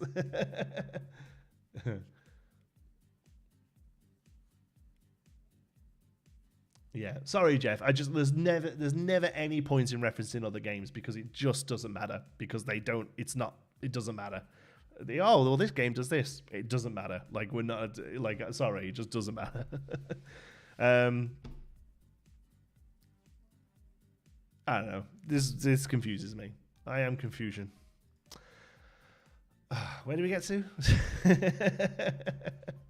Like it's such a small thing. It's never gonna matter. But you know. That's what we're doing here, right? Reading these. We did replacements. Zone. I think we got to zones. All zones are considered separate from one another. Some zones may physically be present within the same space, but are still separate zones for gameplay purposes. What's the confusion? Oh, don't make me do it again. I'll tell you later. Example. So firstly, you may sing, but if you choose not to sing, then it stays in discard. But if the new Ursula stops her from singing, then it can't go to the bottom of your deck. Oh, jeez. Yeah, if the new Ursula's out, things can't sing. So that just... Well, no, because that just stops the whole thing happening, right? Ads. Ads? There's ads on this? There shouldn't be ads on this. I apologize if there's ads on this. Actually, I don't. I gotta pay the bills. But I didn't mean... there shouldn't be ads on this. So firstly, you may sing, but if you choose not to... Yeah, but no, because the new Ursa just says you can't sing it. So like, whenever this character sings, doesn't even apply, right? I don't think they're using A then B right now, John T. They are, look, it says it there.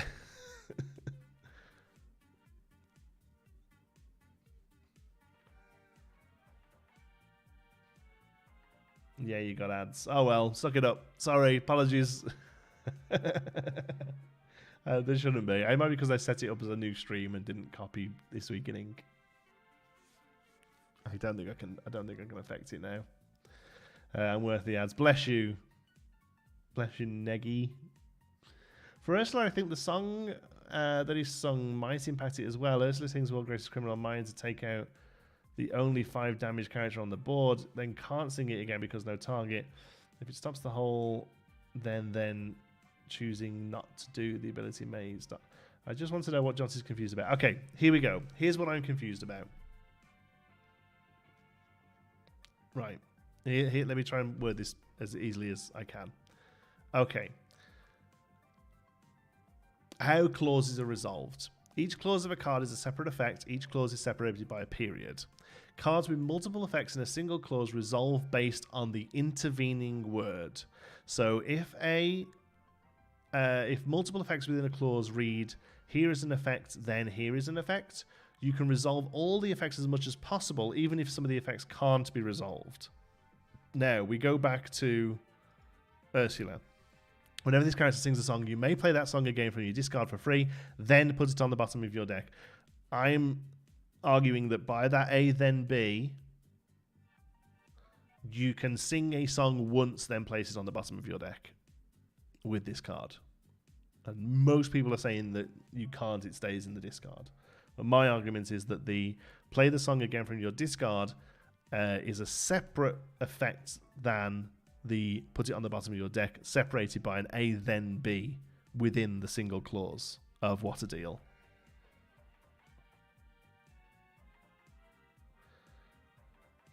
Let's remember we are looking at a card with an error already. Okay. Does that make sense?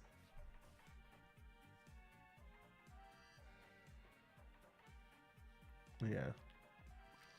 Again, why you would want to play a song once and not twice and then have it against the bottom, I don't know, but it's these kind of things, you know. Flip it so you maze at the front. Flip it so you may, is that the front? You may play that song again from the discard whenever this character sings a song. Then put it right. Don't you have to resolve if you can, though? So if you can put it on the bottom, you have to, right?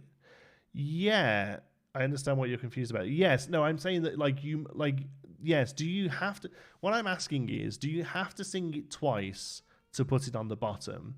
Or can you choose to sing it once and still put it on the bottom?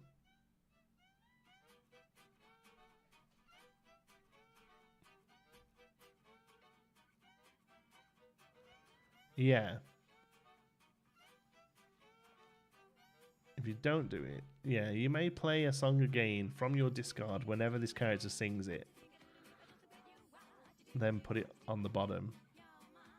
No, that's because that's still A then B. You can still just put the card on the bottom of the deck.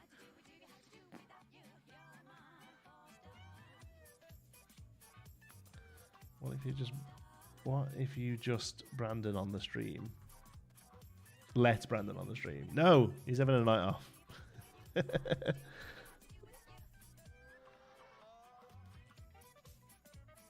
Yeah, I don't know. It's such a weird little thing. I'd like to get a check on that.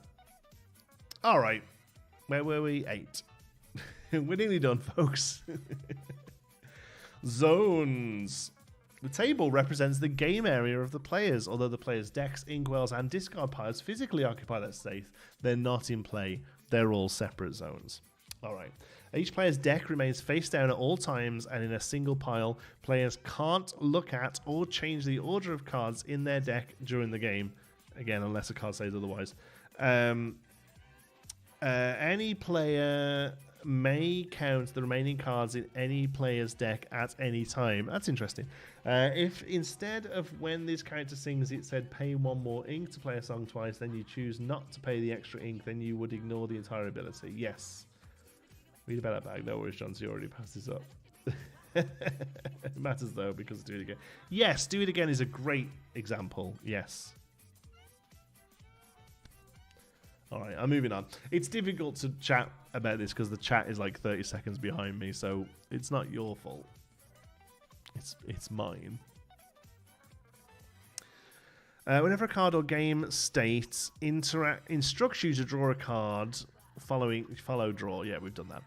If cards are added to the top or bottom of a deck in any order and the cards were publicly known to all players, the order of which the cards are added to the deck must be known by all players. Ah, I didn't know that. I didn't know that. That's interesting. Again, I don't think it matters too much, but that's interesting. So you play Be Our Guest. You show off things. You then put the 3 on the bottom. You have to show the order the 3 are going on the bottom. A lot of time people don't do that. They put them in any order and put them. But it has to be known. That's interesting. I guess it might matter what's on the bottom eventually, perhaps. Read 713. Okay. 713.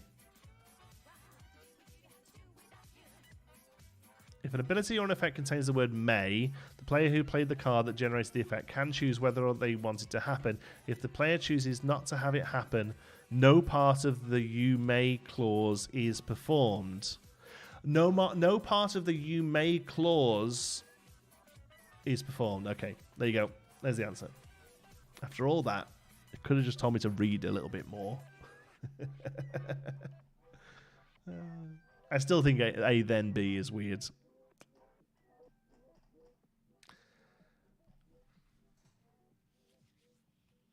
That would be, I guess, though, those aren't public. Oh, no, but yeah, something that is. There's, you know what I mean. Yeah, only the one you take is known, yeah. Anything where you have to show all cards, just the cards you choose to keep? Is there nothing, no? There's nothing where you have to show all of them? And then put them on the bottom? Be, I guess you just show the song...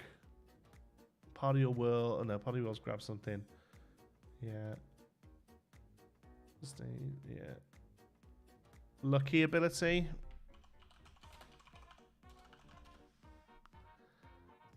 Oops. Reveal the top 3 cards of your deck. You may put each character who costs 2 or less, put the rest on the bottom in any order. Perfect. There you go. Lucky. Thank you, Vader Llama. Yeah. No, you're right. I didn't pick a good example. Correct. Yeah, but there you go. Lucky is a perfect one. So you reveal the top 3, and if you whiff all of them, you have to show the order you put the 3 on the bottom. Perfect. Lucky to the rescue. All right. Hand. A player's hand is on the end of his arms. Is where drawn cards are held. Cards can be added to the hand by other effects as well. Players start the game with a hand of drawn cards. There's no maximum hand size. A hand can't have fewer than 0 cards in it. That's great. That's really great. I can't have negative cards in my hand. Players can hold and rearrange their hands in any comfortable and or convenient fashion. Players can't look at other players' hands, but can count the cards in a player's hand at any time. Cards in hand? Cards in hand? If an effect instructs someone to discard, that player chooses the indicated number of cards from their hand and puts them into the discard pile. Sure.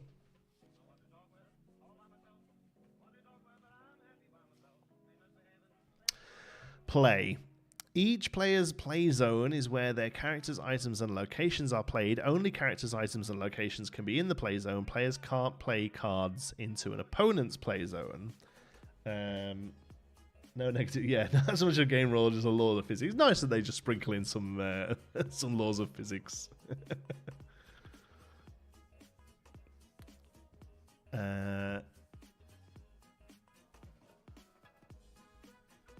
Yeah. Only cards in a player's play zone are considered in play. Cards outside the game aren't in play. Cards in the bag and those in a player's deck, discard, hand, or inkwell aren't in play. I keep forgetting the bag's a thing, and I'm like, what do you mean, like this deck that I bought in my bag here?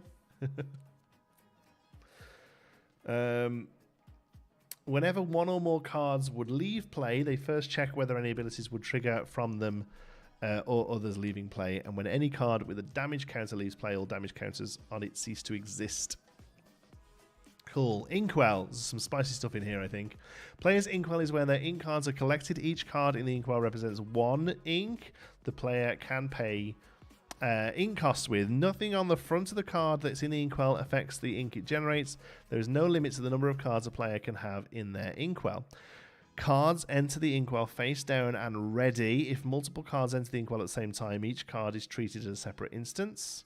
So we knew that, but that's like shift cards, basically. The inkwell isn't a public zone. Players can't look at a card in an inkwell at any time, even their own. Players can count the number of cards in an inkwell at any time. So, yeah, that's, again, I've noticed people doing this thing where they play they play something face up in their inkwell to show they've done it, remember they've done it, show their opponent they've done it. It doesn't matter. It's against the rules. If I'm in a competitive environment and you do that to me, I will call a judge. Bring it on. Can an inkwell have fewer than 0 cards in it? Related question. Can a dog play Lorcana? We will see. But yes, an inkwell can't have less than 0. No. I would, if it mentions that. That's interesting, because the reason it says that a hand can't have negative cards in it is because if you have 1 card in hand and a card makes you discard 2, it isn't saying, it basically means that you don't owe 1. Basically, it's not saying that you currently have -1 cards and the next one you draw would put you back to 0 and instead is no longer in your hand. That's why they do it, I think. So if we scroll down and it says that an inkwell can't have less than 0 ink in it, it does mean that there is the possibility. What's the penalty to leave a card? What's the penalty for leaving a card face up when inking for turn? It would become an incorrect game. It would become an incorrect card knowledge. So depending on the level of tournament, it's either a warning or a caution or a warning. Don't see a rule saying dog can't. No, but there isn't one saying they can. So it depends whether you're reading this rule document as negative or positive ruling. Okay, players can arrange the cards in the inkwell in any Okay, this one's interesting. Players can arrange the cards in their inkwell in any comfortable and convenient fashion, provided the ink cards are kept face down and separate from cards in all other zones at all times. The number of cards in an inkwell and the number of them that are ready can't be hidden from other players. So basically you can't have a pile of ink. They need to be at least spread out a bit, I think, is basically what they're saying. I would say that if you've got a pile of ink sat there, I could call you on that, I think. The whole premise of Air Bud, the dog can't play baseball. Yeah, exactly. Air Lorcana's coming. If a card allows a player to put an additional card into their inkwell on their turn, they'll announce that they're using that effect, then follow the normal steps to put a card in an inkwell. And whenever an effect puts a card from another zone into an inkwell, that card isn't revealed and isn't required to have the inkwell symbol. It enters the inkwell face down as ink. Don't stack your ink. Yeah. Discard. Has it said anything about having them turn 90 degrees? No, it just says a number in an inkwell, and the number of them that are ready. There probably is something a bit further up about how much you have to exert them. But actually, maybe there isn't. I'll have to have a look at that in a minute. Aggregate main raise. Yeah, I do in 2s, yeah. Splayed. Splayed? Like, yeah, little... I sort of have mine... I sit them like this. Like in 2s like that on my board. In piles of 2. Separated like that. A player's discard pile is a single face-up pile. Players can view and count the cards in any player's discard pile at any time. Cards that are banished and action cards that are finished resolving are put into player's discard pile. If multiple cards enter a discard pile at the same time, the player adds them in any order. That's interesting that they specified that, because there may be a player can look at and okay, never mind. The player can look at and rearrange the cards in their discard at any time. Players can ask to see what and how many cards are in other players' discards. There was a small period in Magic where they said that, like, the top card of your graveyard ... and I think I'm pretty sure they got rid of it or errated it because again, people would go through your graveyard and mess it up. It's an attack on Sapphire Steel players. It says you're right for playing Sapphire Steel. Was exert defined? Probably indicates 90 degrees. I'm not sure if it was. Let's have a look.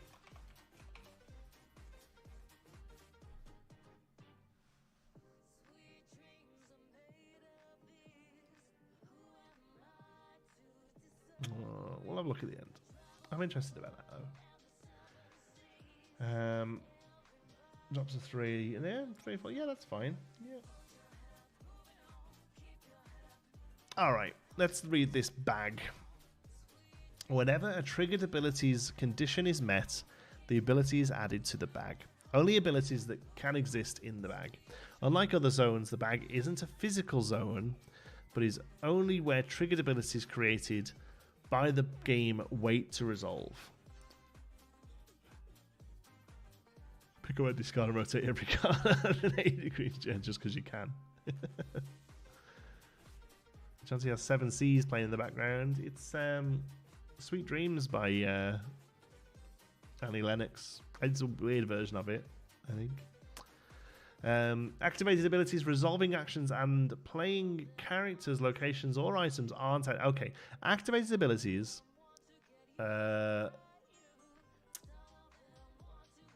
Ravage, draw a card.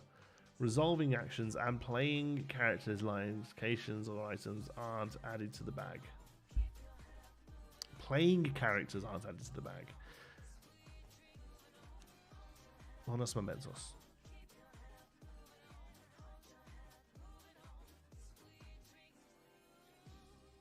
Never mind.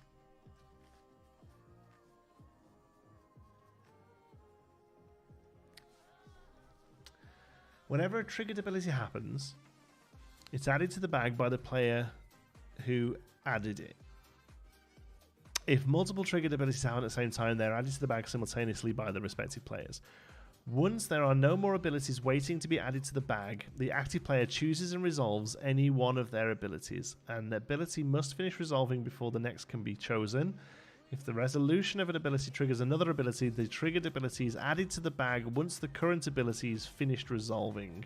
If there are abilities from multiple players in the bag, the active player chooses and resolves all of their abilities first, including any that were added as a result of resolving abilities. They continue to resolve their abilities until they have no more to resolve.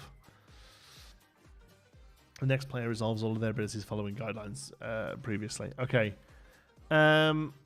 When you play these character effects, that would be a triggered ability, so it does go in the bag. Yes, it does. Of course it does. Because there are going to be multiple things that can trigger off playing a character, and they resolve however you wish them to. Yeah. So when you play this character, yeah, it goes in the bag.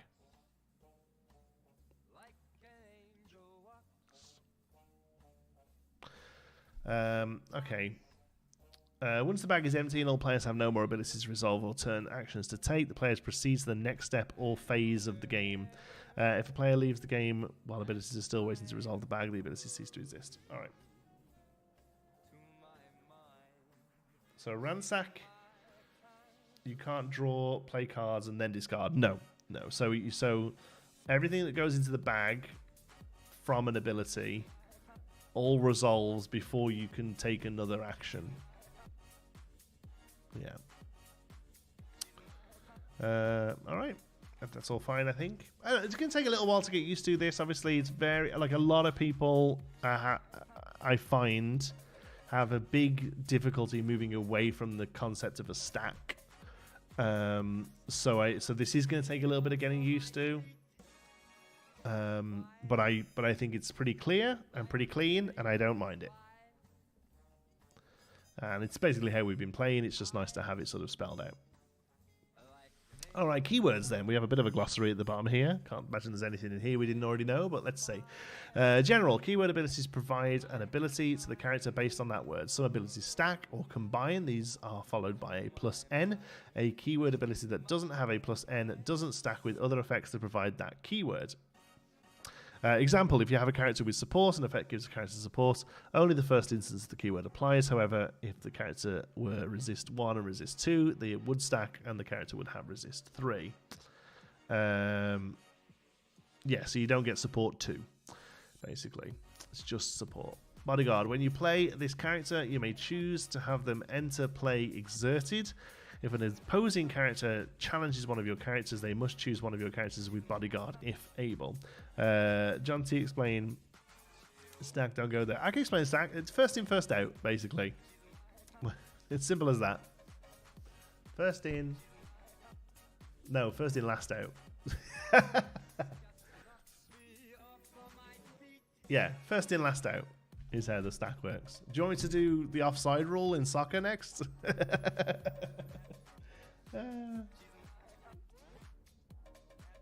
I think the biggest thing for me is paying your ink and then announcing and playing your card is backwards from what. Yes, yeah, that's that.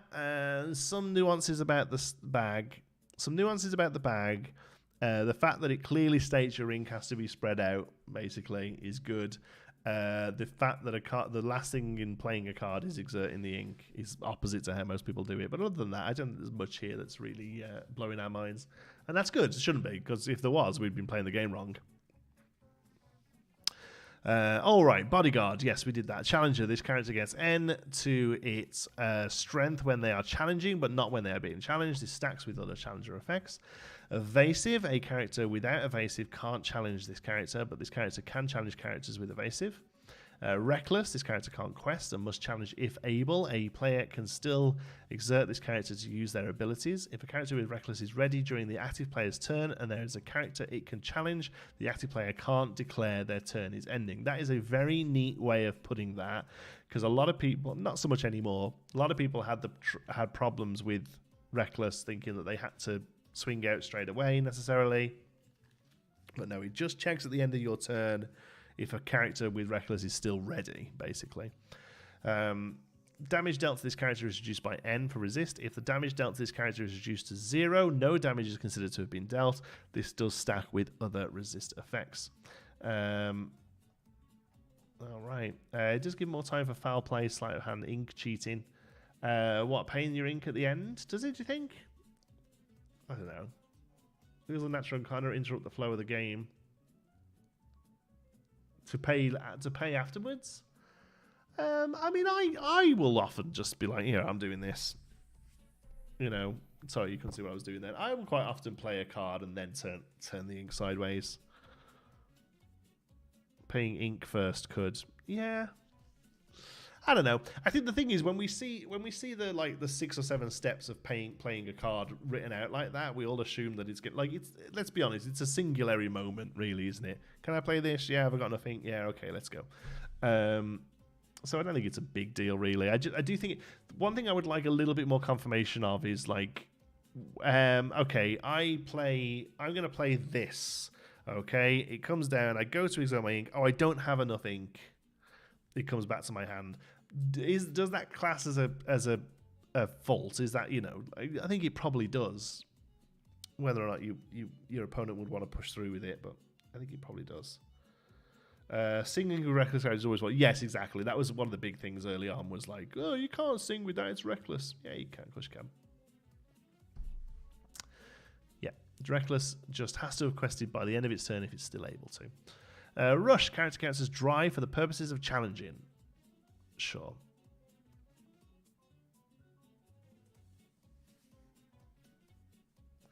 Makes me think of string betting. I exert 6 ink, then watch to see my opponent reacts, then decide what to play. Yeah. Yeah, I pay 6, and or 7 would be the thing, wasn't it? Pay 7 and see if they start picking up everything from Be Prepared and actually put down a 3-drop and a 4-drop. Like, you can't do that. I'm going to exert 7 ink and then drop a hand if 1 drop, and then drop a hand if 1 drops is illegal now. I'm going to exert 7 ink and then drop a hand if 1 drops is illegal now.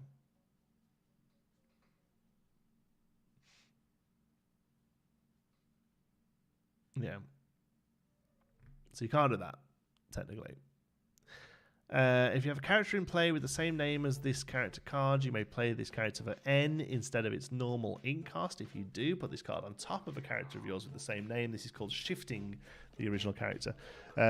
This character takes on the state of the character it was placed on, i.e. if it's dry, or if it's exerted, or if it's damaged or undamaged. This character retains whatever damage is on the character when it's placed on. This character loses all text of the original character, but keeps any effects that apply to the character when the character with shift. What?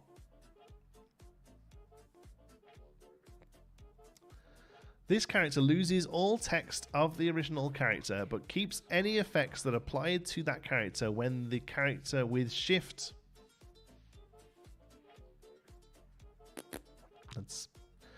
That's a bad question. When this character leaves play, all cards in its stack, i.e. the card that it's played onto and any other cards beneath it, go to the same zone as the character card does. The cards will no longer be considered in a stack. Yes, so we all know this now, that if you let it go, something that shifted, they both go and they act as 2 ink.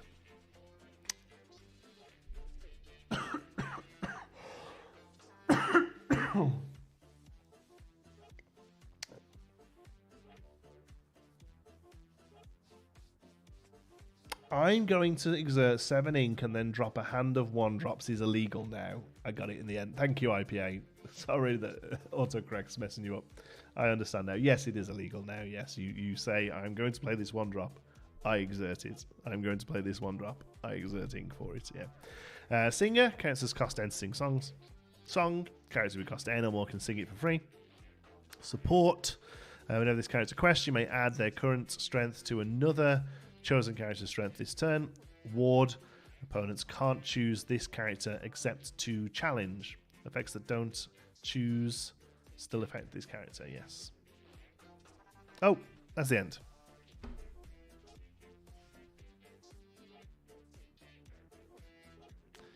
Yay! We did it, we saved the city. 2 hours that took. These first print rules are going to be worth a lot once they're errated. Yeah, print them off and send them to PSA.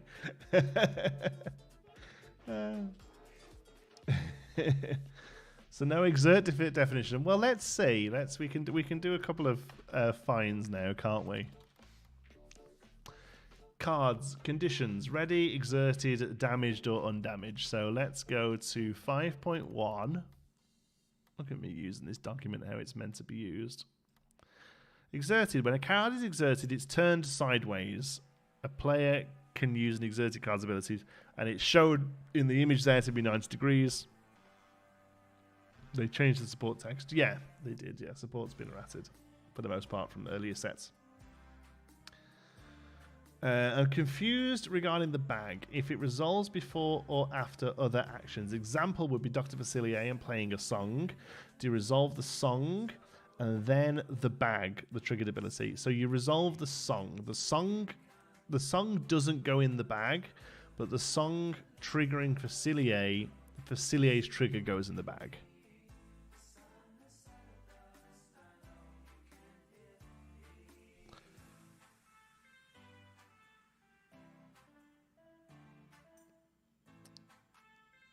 Support in the rule says current strength, not strength. Yes, yeah, it's active strength, I guess. Yeah, the same way like a lot of stuff looks for current lore totals as well. I suppose there isn't a bit more about that, about what's lore and current laws. No mention of lore getting bigger or whatever, because the song is an action. Yeah, so the action doesn't go in the bag, but anything that triggers off the action being played does. So you do the song and then you start working through your bag. Cool. Oh, I don't know what to do myself now. It's 11 o'clock. I might get to bed. That was fun. Thanks for joining me, folks. Appreciate it. I'm sorry. I hope you weren't bombarded with adverts. I suppose I'll see when I look at how much money this stream's made me.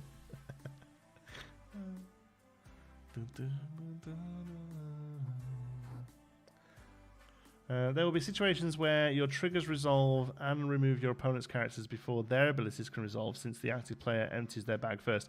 Yeah, but their abilities will still resolve.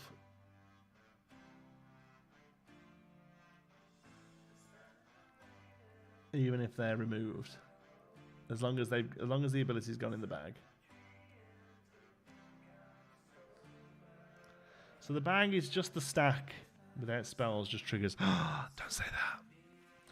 The big difference, it is the bag and the stack are similar in the fact that they are both the game's method of resolving triggers. Yes, the big difference being is that the reason it's a bag and not a stack is that you can't choose the order that stuff comes out of the stack, but you can choose the order of which stuff comes out of the bag.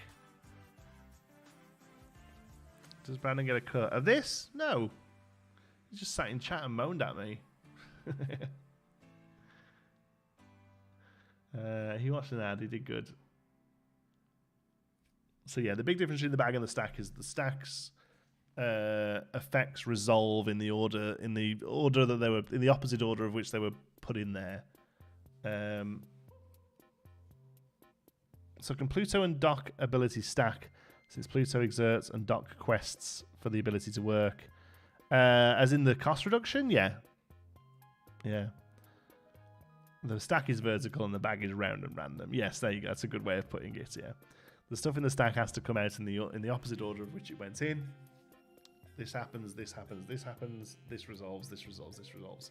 But with the bag, it's these all happen first, this resolves, then I'll do this, and then I'll do this.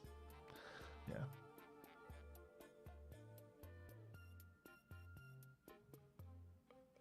All reduction abilities, yeah. So all cost reduction abilities stack. The only one that's probably worth mentioning there is just in time because it's not a cost reduction ability, so that doesn't stack. Even though it kind of reads like a cost reduction ability. But yeah. Yeah, Pluto, Pride Lands, Dock, you can have them all out and make stuff super cheap. Springer Mega Marbles with your league, yeah. So what doesn't this comprehensive guide not answer? I assume you didn't mean to double negative there, and you just mean what did this not answer? It's relatively fleshed out, to be honest with you. Most of the issues I have now are what happens if these things don't go right? What happens if these are broken? The play correction guidelines are really vague, and I want to see those fleshed out now to back up this, and I think they can be now that we have this. Yeah, that's the main thing for me now is that okay, here's how you play a card. What happens if that goes wrong though? How is it rectified? You know, because at the moment the play correction guides, they just have a really generic statement on like cards, you know, incorrect cards. Let me see if I can find what it's called. Give me 1 sec. I've definitely got it here to look at.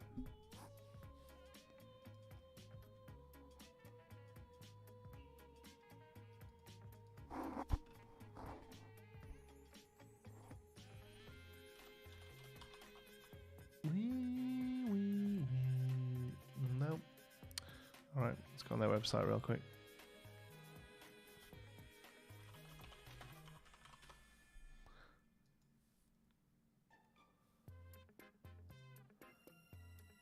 Resources.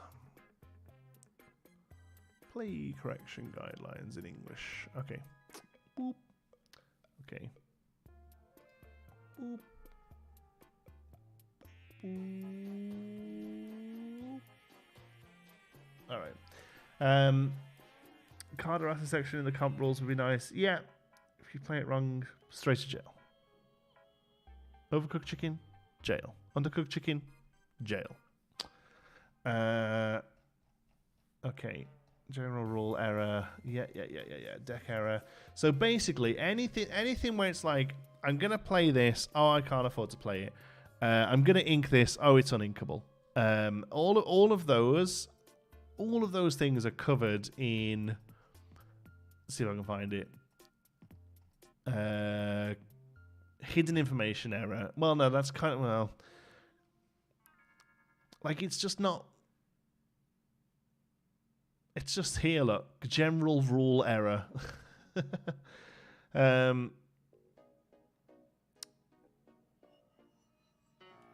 Just like this.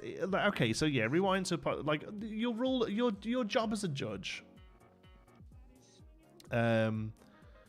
Your job as a judge should always be return the game to a correct state as easily, quickly, and with less change as possible, right? Like that's it. That's what you're meant to be there doing, which is basically what this says, right?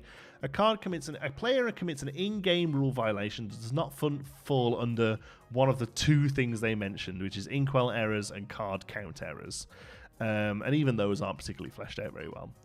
Player missing an effect that uses the word may has not committed this infraction yet. Sure. So either rewind the game to a point of the error or leave the game as is. If you're choosing to rewind it, must be done with the judge. If leaving it as is, be sure to handle any game objects that are currently illegal. before instructions to players to continue play. Handle any game objects that are currently illegal.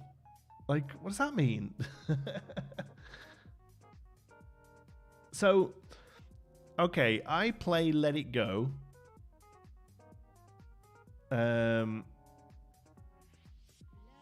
Just like it's just general pages and pages of general rules, right? So I play Let It Go on your character. Your character goes to the Inkwell.